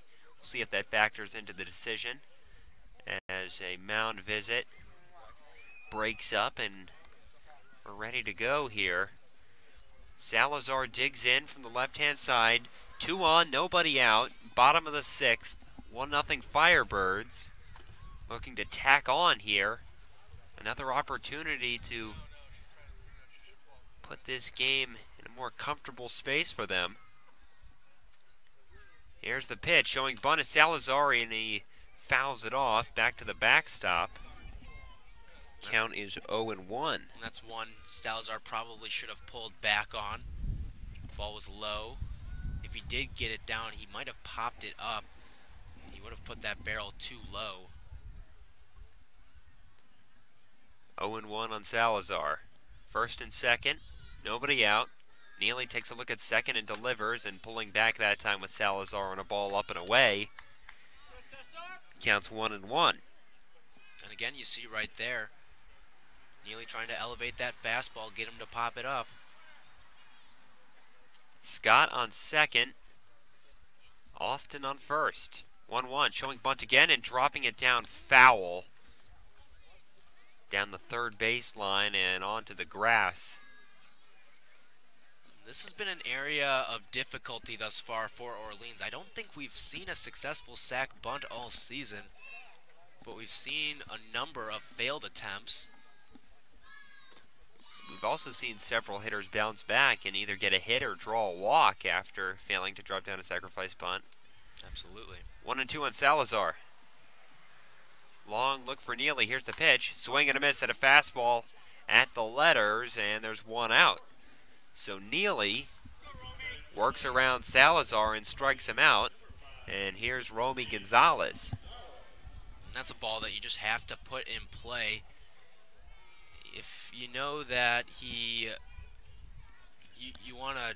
going for the power pitch on a fastball, you're almost better off maybe bunting that one and taking the risk of potentially fouling it off with 2 strikes. First pitch to Gonzalez. Down in the zone. Count is 1-0. Gonzalez hit 11 home runs and drove in 38 with the Hurricanes this season. Looking for his first or second RBI with Orleans this season as he swings and misses at that one. And I think these Orleans hitters should probably be a little more patient with Neely. This is the second time through for some of these guys. You've seen his stuff one time already. He's been a little wild this inning. Make him throw the strikes. Here's the 1-1 to Gonzalez. Swing and a miss. Fastball up and away. 1 ball and 2 strikes. Gonzalez has been late on both of those pitches so far. So Neely, who hit a man and walked a man, rallied back with a strikeout of Salazar, and now ahead in the count 1-2 against Gonzalez. Here's the pitch. Swung on and lashed foul off to the right. That one will reach the parking lot above the hill that spans down the right field line. Count stays 1-2. Gonzalez digs in from the right-hand side. Scott on second, Austin on first. 1 out, bottom of the 6th. 1-0 Orleans. Here's the pitch. That one misses up. Counts 2-2. Looks like that one slipped a little bit. And that's a result of that jerky motion on the mound there for Neely. He's been erratic, especially in this inning. 2-2 the count. Neely to the set. Takes a look at second and the pitch. That one misses below the knees and the count runs full. So once down 1-2 in the count, Gonzalez works it to 3-2. Decent speed on the bases. Single should score 1. Ball to the gap might score 2. Here's the payoff pitch. Swinging a ground ball into left field, a base hit. Being held at third is Steven Scott. The throw to the plate is perfect from the left fielder Topa. But the bases are loaded as Romy Gonzalez grabs his first hit of the night. And that will bring up Jeff Hotby, as it looks like Wareham will make a pitching change as Neely has loaded the bases with 1 out here in the 6th inning. And that is going to do it for Neely. So, with 1 out in the 6th, Orleans have loaded the bases. They lead 1-0, looking to add on when we come back. This is Orleans Firebirds Baseball on the Cape Cod Baseball League Network.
Back at Eldridge Park, the bases are loaded for the Firebirds with one out here in the bottom of the sixth.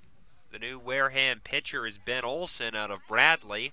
12 appearances this season, 1-3 with a 6.57 ERA in the spring. He faces Jeff Hotby.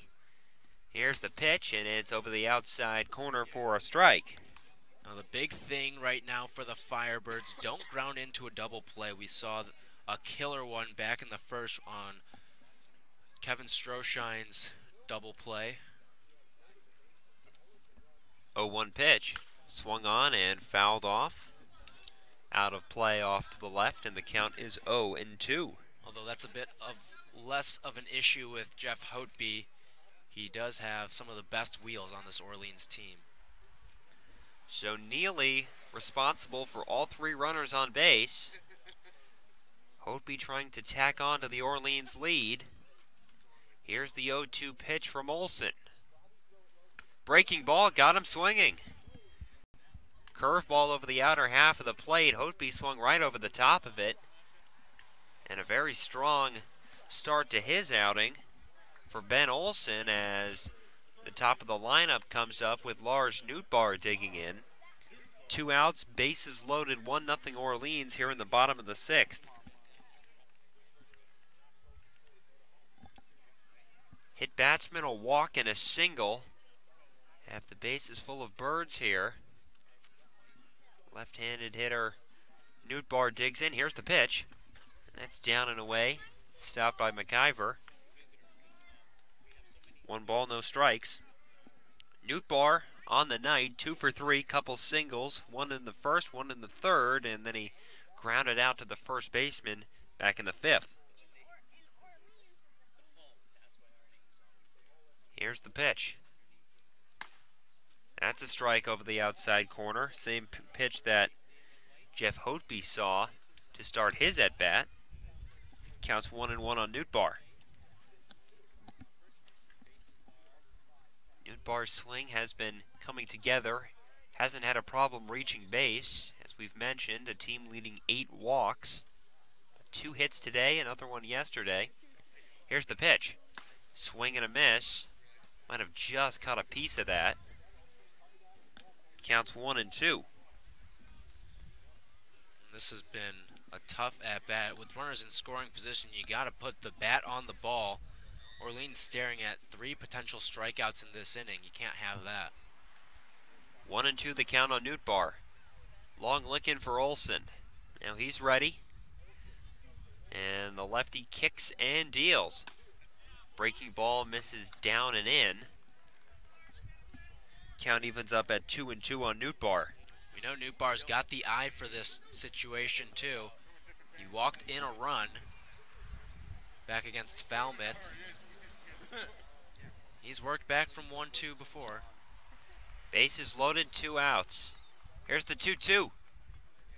Swing and a chopper foul down the first baseline, and the count stays 2-2.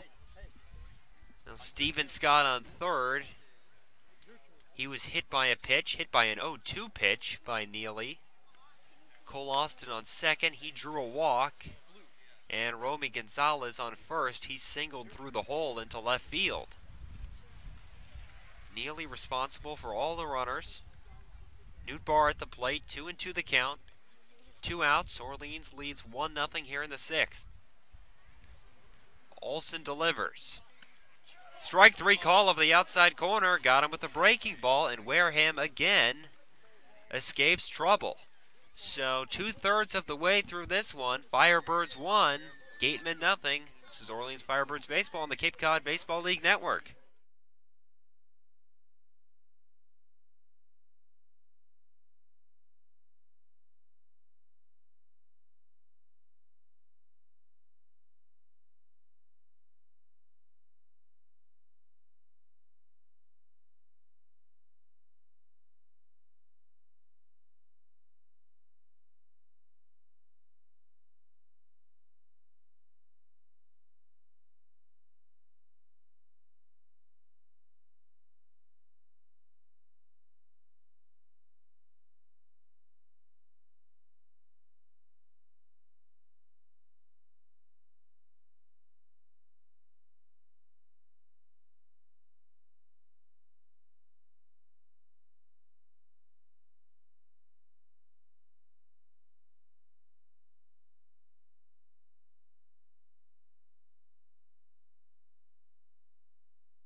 Back at Eldridge Park, we move to the top of the 7th inning.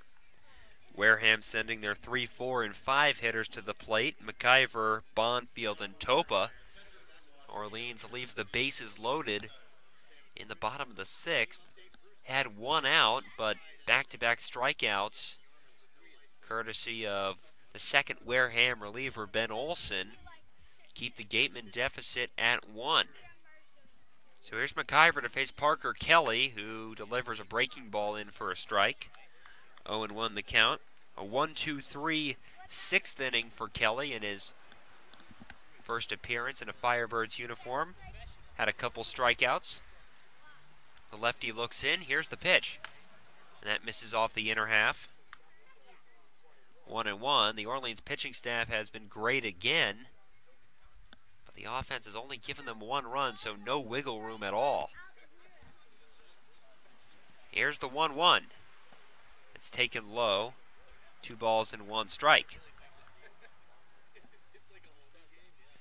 Orleans will see Wareham later this week at Clem Spillane Field in Wareham, as he misses with the 2-1 low, and the count's 3-1.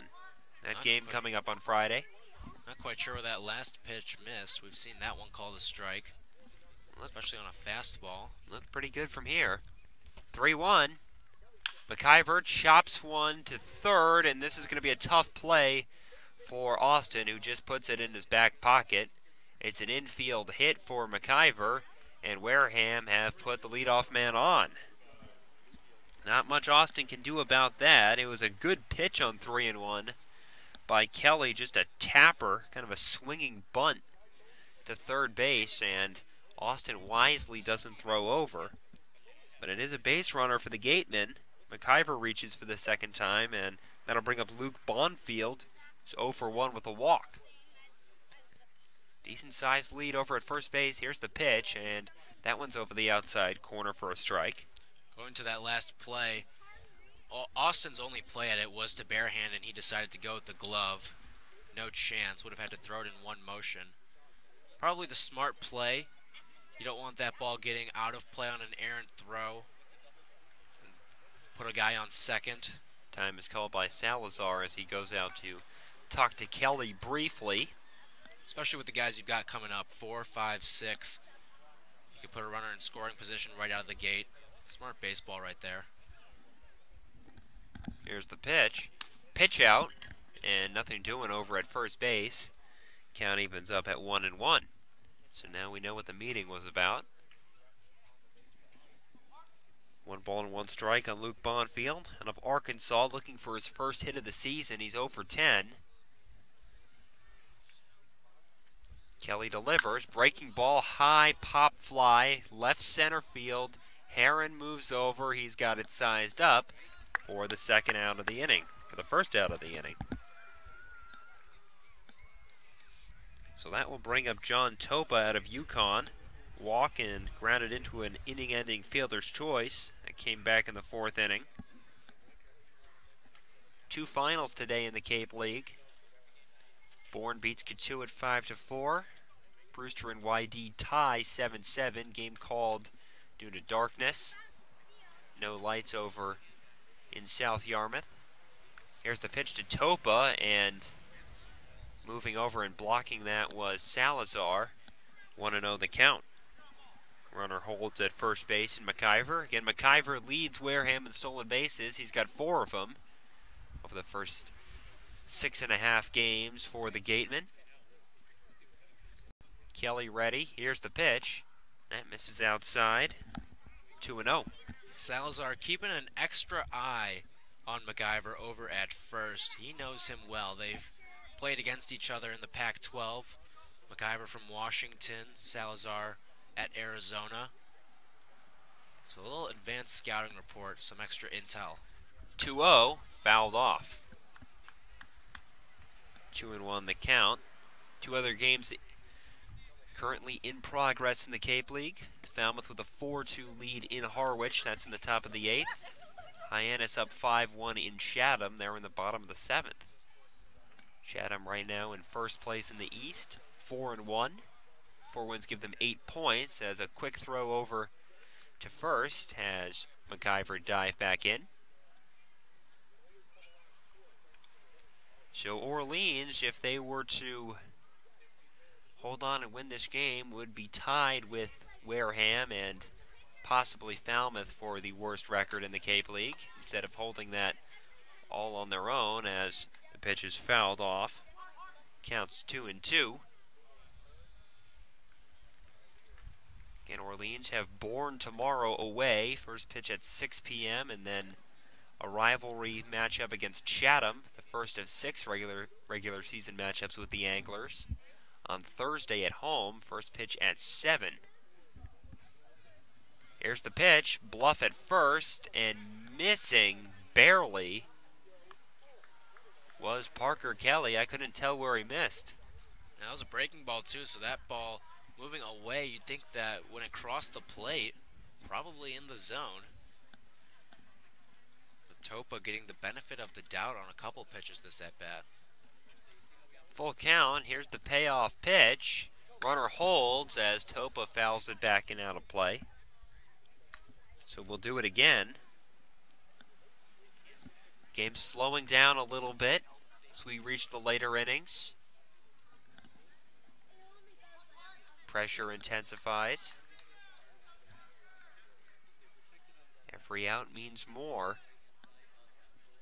Runner on first, 1 out here in the 7th. Here's the pitch, and he misses high.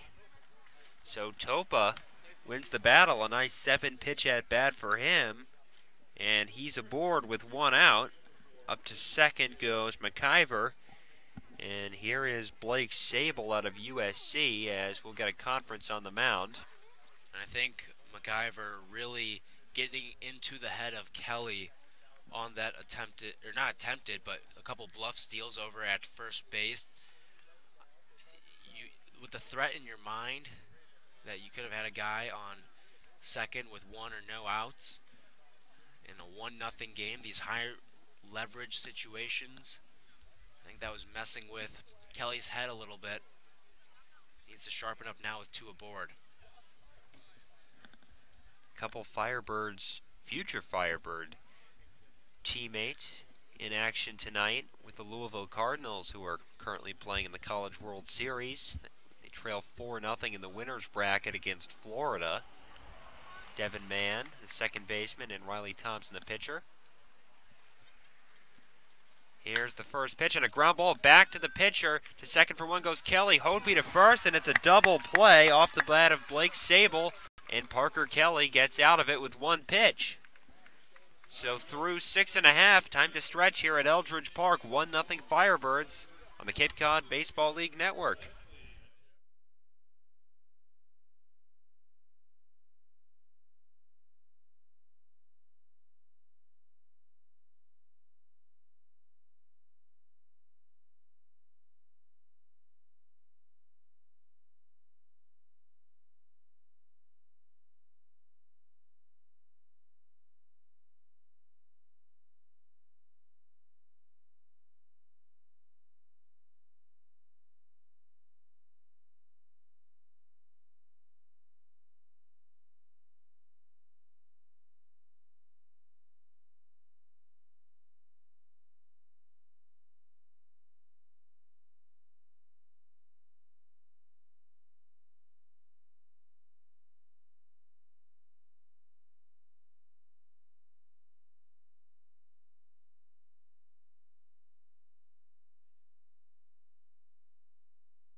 Back at Eldridge Park as we move to the bottom of the 7th inning.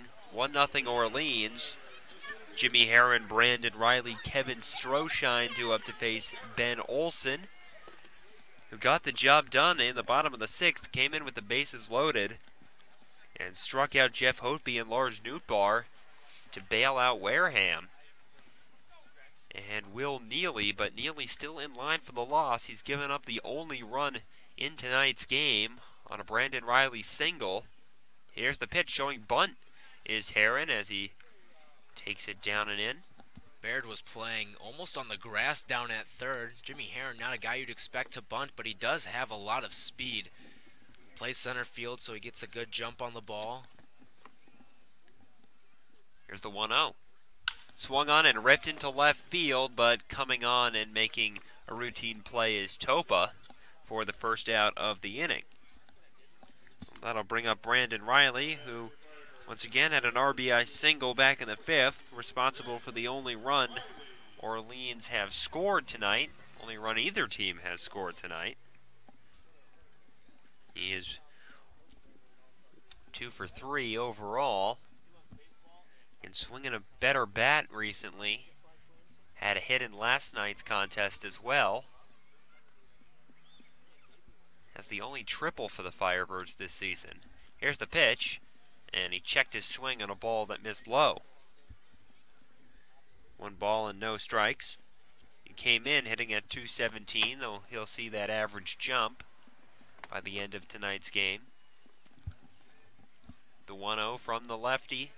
Olsen is grounded back up the middle, and that's going to get through into center field. A third hit on the night for Brandon Riley, and he's on with 1 out. Riley's been a very consistent piece for this Orleans offense all season long, and seemingly getting a timely hit. We saw he knocked in the run earlier in the game, or he'll set up the charge with that triple against Falmouth a couple days ago. He's just always been a very reliable guy in Kelly Nicholson's lineup, and that's why he's batting third. Here's the left fielder, Kevin Stroshine, and a check on Riley as he scampers back to first. Stroshine on the night 0 for 3, grounded into a 5-2-3 double play. Big double play back in the first, struck out in the fifth. Another check on Riley. He's back on his feet once again. Stroshine will be followed by Steven Scott. Still waiting for his first pitch. Swung on and popped into shallow right down the line. Might be trouble, and that is going to be caught by a diving Bonfield in right field. He had a long way to go. Running toward the right field line, and he lays out and makes an excellent catch for the second out of the inning. What a wonderful play right there by Bonfield. He had to travel quite a bit from his natural right field position all the way to the foul line. And I think he might have had a play at Riley, but he was a little slow to get up, not because of injury. He didn't get up quite in time. Riley with heads-up base running, only going about his matchup with YD. Looking for his second one right here.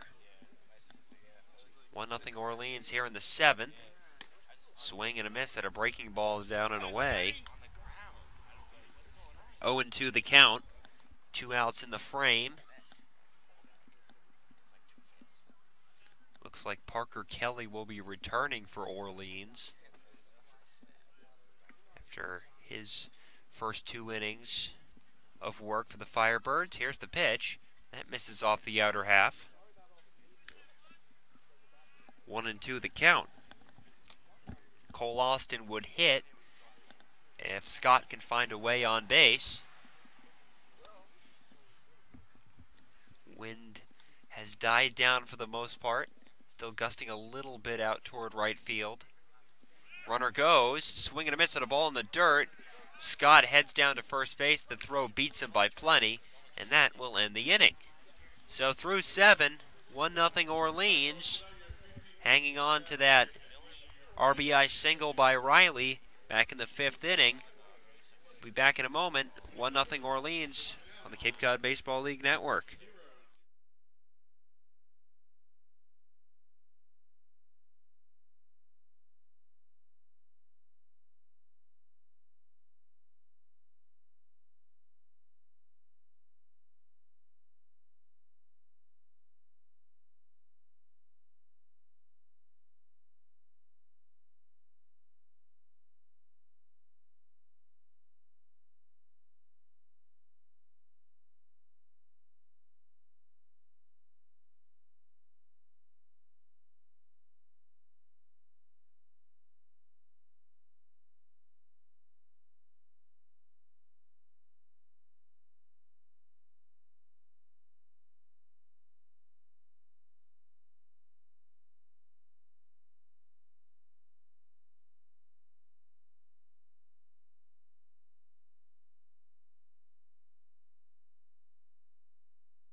Back at Eldridge Park, we do indeed have a new pitcher. It's Josh Hyatt out of North Carolina, the Orleans closer who comes in here in the 8th inning, with Orleans leading 1-0.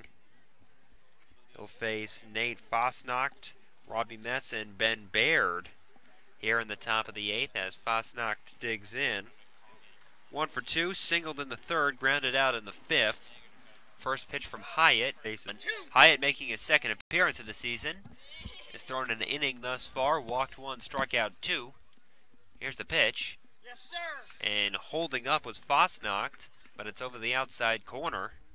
And the count is 2-2. A couple defensive changes for Orleans as well. Steve Passatempo and a UMass Lowell now at first, and Lars Newtbar moves to left field. The 2-2 misses low, and the count is full. Bottom third of the Wareham order due up this inning. Hyatt kicks and fires, swung on and lined right at Passatempo. And there's one out here in the 8th inning. Passatempo comes in cold off the bench, flashes the leather right out of the gate. And Hyatt, he throws hard. That ball was hit pretty sharply. Hit to the opposite field by Fosnacht. That'll bring in Robbie Metz. Fielder's choice and a ground out to the first baseman. 0 for 2 day for Metz as he takes a strike. Orleans lead 1-0. It was an RBI single by Riley. Swinging a ground ball back to Hyatt. He's got it on to first, and there are 2 out. Quick 2 outs right there. Hyatt works very quickly. He's got a deliberate windup, hides that ball well, which especially bodes well on the breaking pitch. I'm sure throughout the season we'll see him catch a couple guys swinging out of their shoes. So here's Ben Baird, third baseman out of Washington. 0 for 2, couple strikeouts. Struck out against Smith and Kelly. Bats from the right-hand side. Hyatt delivers, and a heater misses away. The count is 1-0. Hyatt 64 strikeouts, 20 walks with the Tar Heels this season. Made 32 appearances, was 4-2 with a 1.90 ERA. Misses low with that one. And the count is 2-0. A couple fastballs to Ben Baird. Who again has had a tough night at the plate. Came in hitting only 200.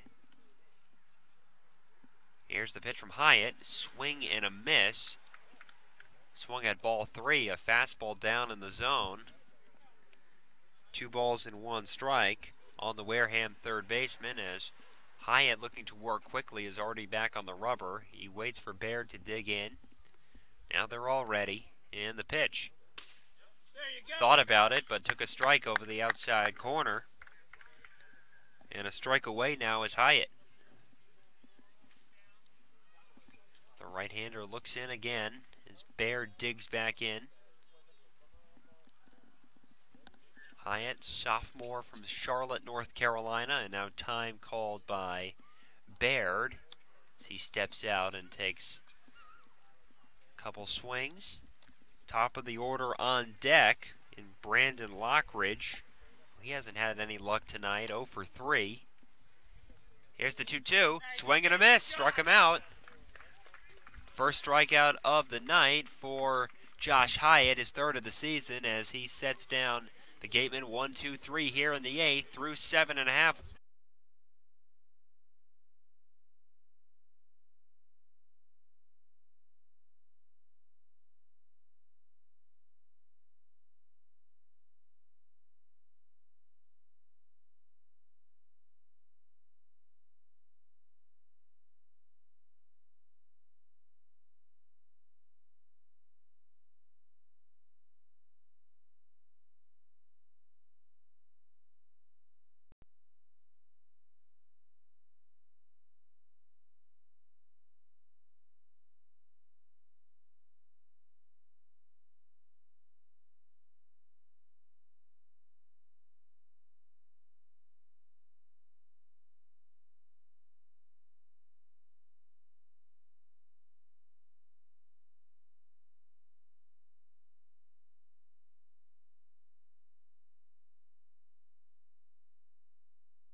Back at Eldridge Park, the new Wareham pitcher is Griffin Roberts out of Wake Forest. Made 29 appearances for the Demon Deacons, 2-5 with a 2.19 ERA. Added 80 strikeouts to that. He'll face Cole Austin, Cesar Salazar, and Romy Gonzalez. It's 1-0 Orleans. The pitching has been fantastic tonight on both sides. But the Firebirds bats have the only run. The pitching staff has picked up their struggling offense tonight as the first pitch from Roberts misses down and away. 1-0 the count on Cole Austin, third baseman out of West Virginia. He takes another one down and away, 2-0. Orleans looking to tack on here, holding that one-run lead. Only run of the night, scoring on a Brandon Riley RBI single. Got some help from a misplay by the left fielder Topa. That one's in the dirt. It's 3-0. Just shows how this is a game of inches. If he had stuck that mid out just a few inches in front, probably staring at a 0-0 ball game right now. Cole Austin, a sophomore out of Kennesaw, Georgia, digs back in. Here's the 3-0. Catches the inside corner. Austin disagreed. He'll step back in. Not the only baseball player in his family. Austin's father played at Kennesaw State as he takes ball 4 down and in. So a leadoff walk issued to Cole Austin. And here's Cesar Salazar. 2 for 3, doubled in the second, singled in the fourth. Struck out swinging in the sixth after he could not lay down a sacrifice bunt, which would have been huge as Romy Gonzalez followed him with a single. Would have scored at least 1 run. Digs in from the left-hand side. Austin his lead. Austin had 9 stolen bases at West Virginia. Not going here as Salazar takes the strike over the outside corner. No balls and 1 strike on the catcher out of Arizona. Where's the number 33 as he digs back in. Late arrival for the Firebirds. Here's the pitch. That misses away, and the count is 1-1. Austin with above average speed over at first. Let's see if Kelly Nicholson tries to put something on and get him into scoring position. 1-1 the count on Salazar. Here's the pitch from Roberts. Swung on in line down the left field line. That is a fair ball. Holding at second base is Cole Austin. A third hit for Cesar Salazar as he's 3 for 4. And there's runners on first and second with nobody out. We've seen this before. As Romy Gonzalez digs back in. Gonzalez 1 for 3. A couple strikeouts and then a single in his last at-bat. Cesar Salazar continues to swing the lumber extremely well. That's his 3rd hit today. Making good use of the opposite field. Now showing bunt and popping it into the air, but it's going to drop for Gonzalez. The throw on to first is in time. The play made by Baird. As Gonzalez popped up the sacrifice bunt attempt, but the pitcher Roberts and the third baseman Baird couldn't get there in time. It drops in. So Gonzalez gets the job done. The runners move over. Now second and third, 1 out for Jeff Hotby, who's 0 for 3. Though he has been hot of late, 3 for 5 in his previous 2 games. That was a very fortunate play for Orleans. They're lucky Baird was not all the way in on the grass. Here's the pitch. And a bunt. It's a squeeze play. In to score is Austin. The toss to first is in time. Hotby is retired, but the run scores on a suicide squeeze, and the Firebirds taking a page out of the Yarmouth Dennis Red Sox playbook. Push across their second run as Lars Nootbaar will get ready to dig in with a runner on third and 2 out. And you said it right there, right? From the YD Red Sox, we've seen them burn the Firebirds twice on that same exact play. And it's one of those nights where runs are at a premium. You're going to do anything to squeeze one across, and in that case, they literally squeezed one. Here's Newtbar, swung on and chopped right back to the pitcher Roberts, who tosses low to first, and it's dug out by Sable to end the inning. But a run scores. A squeeze play works to perfection for the Firebirds. Jeff Hopey will get credit for the RBI. In to score is Cole Austin. And through 8 innings, it's 2-0 Orleans. This is Orleans Firebirds Baseball on the Cape Cod Baseball League Network.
Back at Eldridge Park here in Orleans, Massachusetts, 2-0 Firebirds. As Orleans plays a little small ball in the bottom of the 8th inning. They push across a run, a squeeze play. Hotby bunting in Cole Austin from third base. So they have an insurance run for Josh Hyatt, who returns for his 2nd inning of work. And he pumps in ball 1. Misses just inside to the leadoff hitter, Brandon Lockridge. 1-0 the count. Lockridge 0 for 3 as he takes a strike. Ground out to short in the 1st, lined out to short in the 3rd, and struck out swinging against Parker Kelly in the 6th.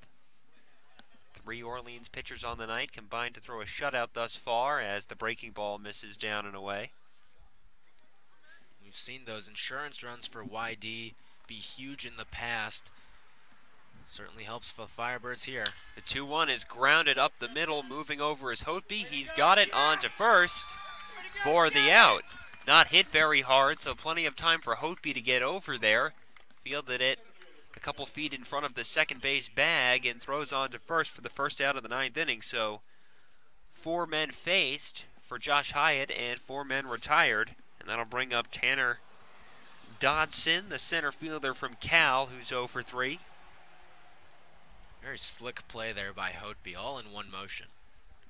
Yep. Dodson takes a strike. Josh. 0-1.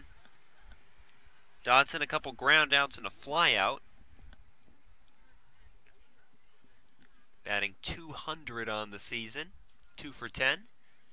Hyatt delivers, and bending out of the way is Dodson. Good idea, Josh. Counts 1-1. As the UNC closer pushes Dodson off the plate a little bit with that one. Here's the pitch. It misses up and away. 2-1 again. Willie McIver on deck. If anyone can get on, then Luke Bonfield would get a chance. The 2-1 pitch just missed off the outside corner. And it's 3-1, so a good hitter's count here for Dodson, who again is also a pitcher for Wareham, but got the start in center field tonight. Here's the pitch, and that's up and away. So A one-out walk issued by Josh Hyatt, and that will bring up Willie McIver, who does have a home run on the season. He's driven in 5 and has a couple hits tonight. He's 2 for 3 with a couple singles. We've seen the defense of Orleans be very sure-handed. Let's see if he can get McIver to bounce into a double play here. First pitch is pumped in for a strike. 0-1 the count on McIver, the catcher from Washington. Orleans got their first win that ended on a double play. That was that second game of the doubleheader against Falmouth. The 0-1. Yep. That's in for a strike at the knees. Way to go, 2. A couple fastballs find the strike zone for Josh Hyatt. No balls and 2 strikes on Willie McIver. Small lead over at first base for Dotson. He's on with a walk. Here's the 0-2 to McIver as Hyatt kicks and fires. And now a pickoff play over at first base, and TSSR. back in safely with the dive is Dodson. Pitches a ball outside to McIver. The count's 1-2. It's a close play over at first base, but I think a better throw would have gotten him. Ball a little too far in foul territory. here's the 1-2. That misses low. Count evens up at 2 balls and 2 strikes on McIver.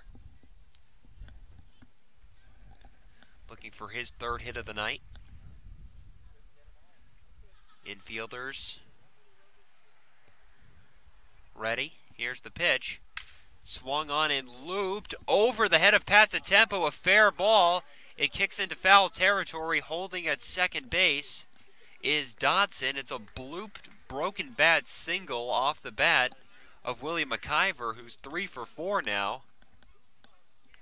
And now time is called as the tying run is on base, and the go-ahead run comes to the plate in Luke Bonfield.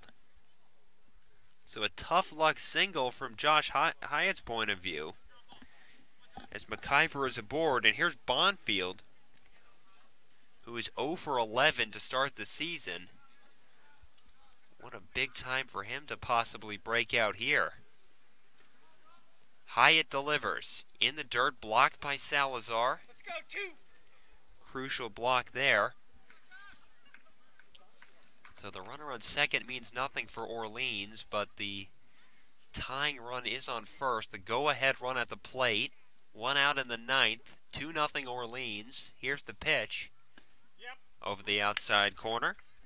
Count evens up at 1 ball and 1 strike. Possibly the most dangerous hitter to this point in the season for Wareham is on deck in John Topa. Hyatt dealing with Bonfield, though. Here's the pitch. Breaking ball and a weak wave, as going around on that was Bonfield, who was completely fooled, and the count is 1-2. That breaking ball from Hyatt, that's kind of been the Achilles heel for Wareham this game. Got a lot of bite on it. Here's the 1-2 pitch from Hyatt.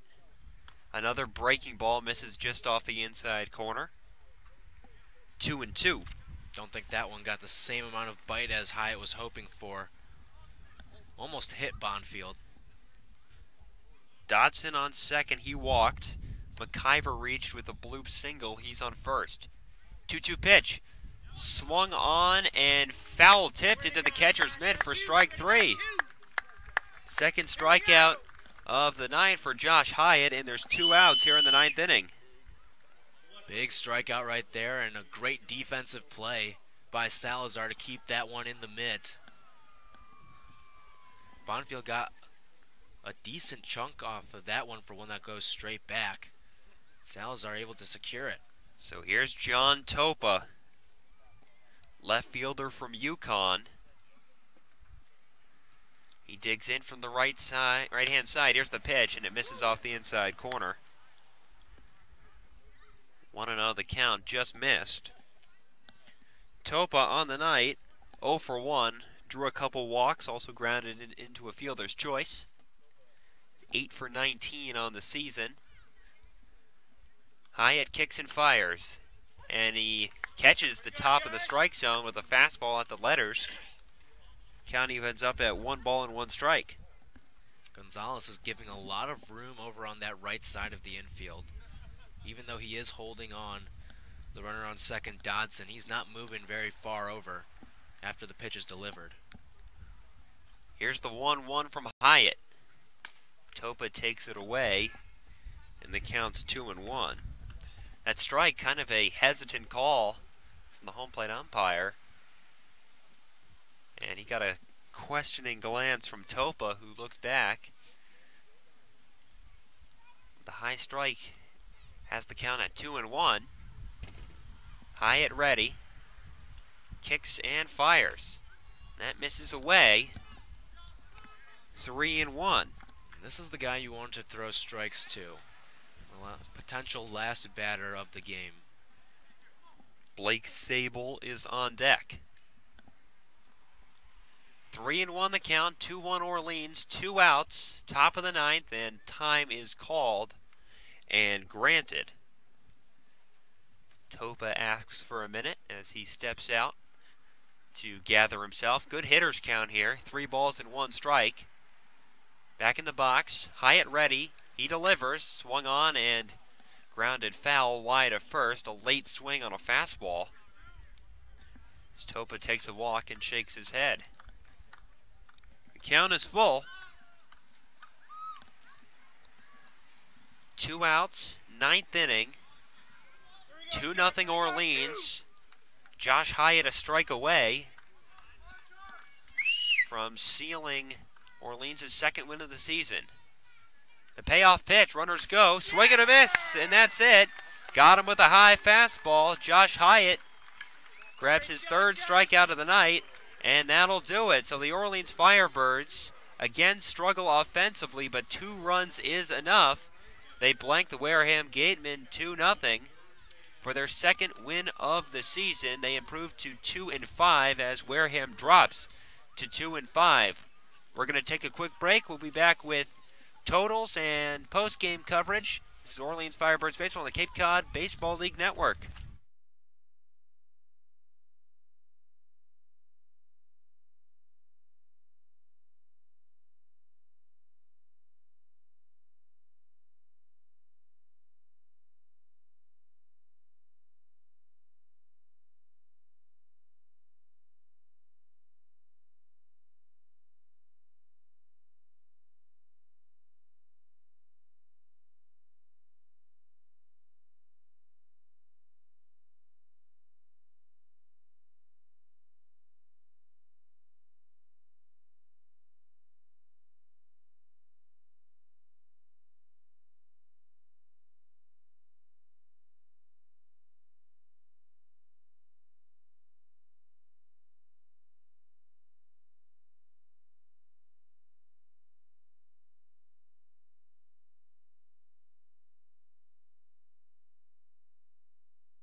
Back at Eldridge Park here in Orleans, Massachusetts, the Firebirds with a 2-0 win over the Gatemen. Your final line score for the night, the Firebirds with runs in the 5th and the 8th innings, 2 runs on 11 hits, no errors. They did leave another 11 men on base. That's now 57 on the season. Wareham, no runs, 4 hits, no errors. They left 5. Orleans is on the road at Bourne tomorrow night. First pitch at 6 p.m. while Wareham travels to Hyannis. First pitch for them also at 6 p.m. The win goes to Kevin Smith. It's his first of the season when he went 5 innings, gave up 2 hits, no runs, 2 walks and 3 strikeouts, while the loss goes to Will Neely out of Tennessee for the Gatemen. He went 2 1/3, 4 hits, 1 run. It was earned, 1 walk, and he struck out 4. Also in relief for the Firebirds, Parker Kelly and Josh Hyatt, who combined to toss 4 innings of shutout baseball. They strike out 5 as a unit, allowed 2 hits and 2 walks between them, as Tyler, once again, the Firebirds pitching staff comes up big. Absolutely. I mean, top to bottom, we've mentioned it all season. The pitching has been by far and away the strength of this team. We see it again today. Kevin Smith, a stellar start. 2 hits allowed over 5 innings, strikes out 3, picks up his first win of the season in what's going to be a short season for him, just 20 innings for his cap. But then Josh Hyatt, Parker Kelly, both with very strong outings out of the bullpen, each allowed 2 base runners over 2 innings, struck out a total of 5 between the 2 of them. And Josh Hyatt looked very comfortable out on the mound, even though he ran into some trouble late in the 9th inning, had the tying run on base, but he was able to work his way out of a jam, and I'm sure this isn't the last shutout we'll see from the Firebirds moving forward. Well, the offense again struggled to drive in runners, 11 left on base, but they did get 2 important runs. An opposite field single by Brandon Riley drove in the first, and then a suicide squeeze in the 8th inning by Jeff Hotby that pushed across Cole Austin, gave the Firebirds some wiggle room as they win it 2-0. That's going to do it for us. We'll see you tomorrow night in Bourne. First pitch at 6 p.m. Pre-game at 5:50. For Tyler Rocky, I'm Noah Johnson. The Firebirds with their second win of the season, a 2-0 victory over the Wareham Gatemen.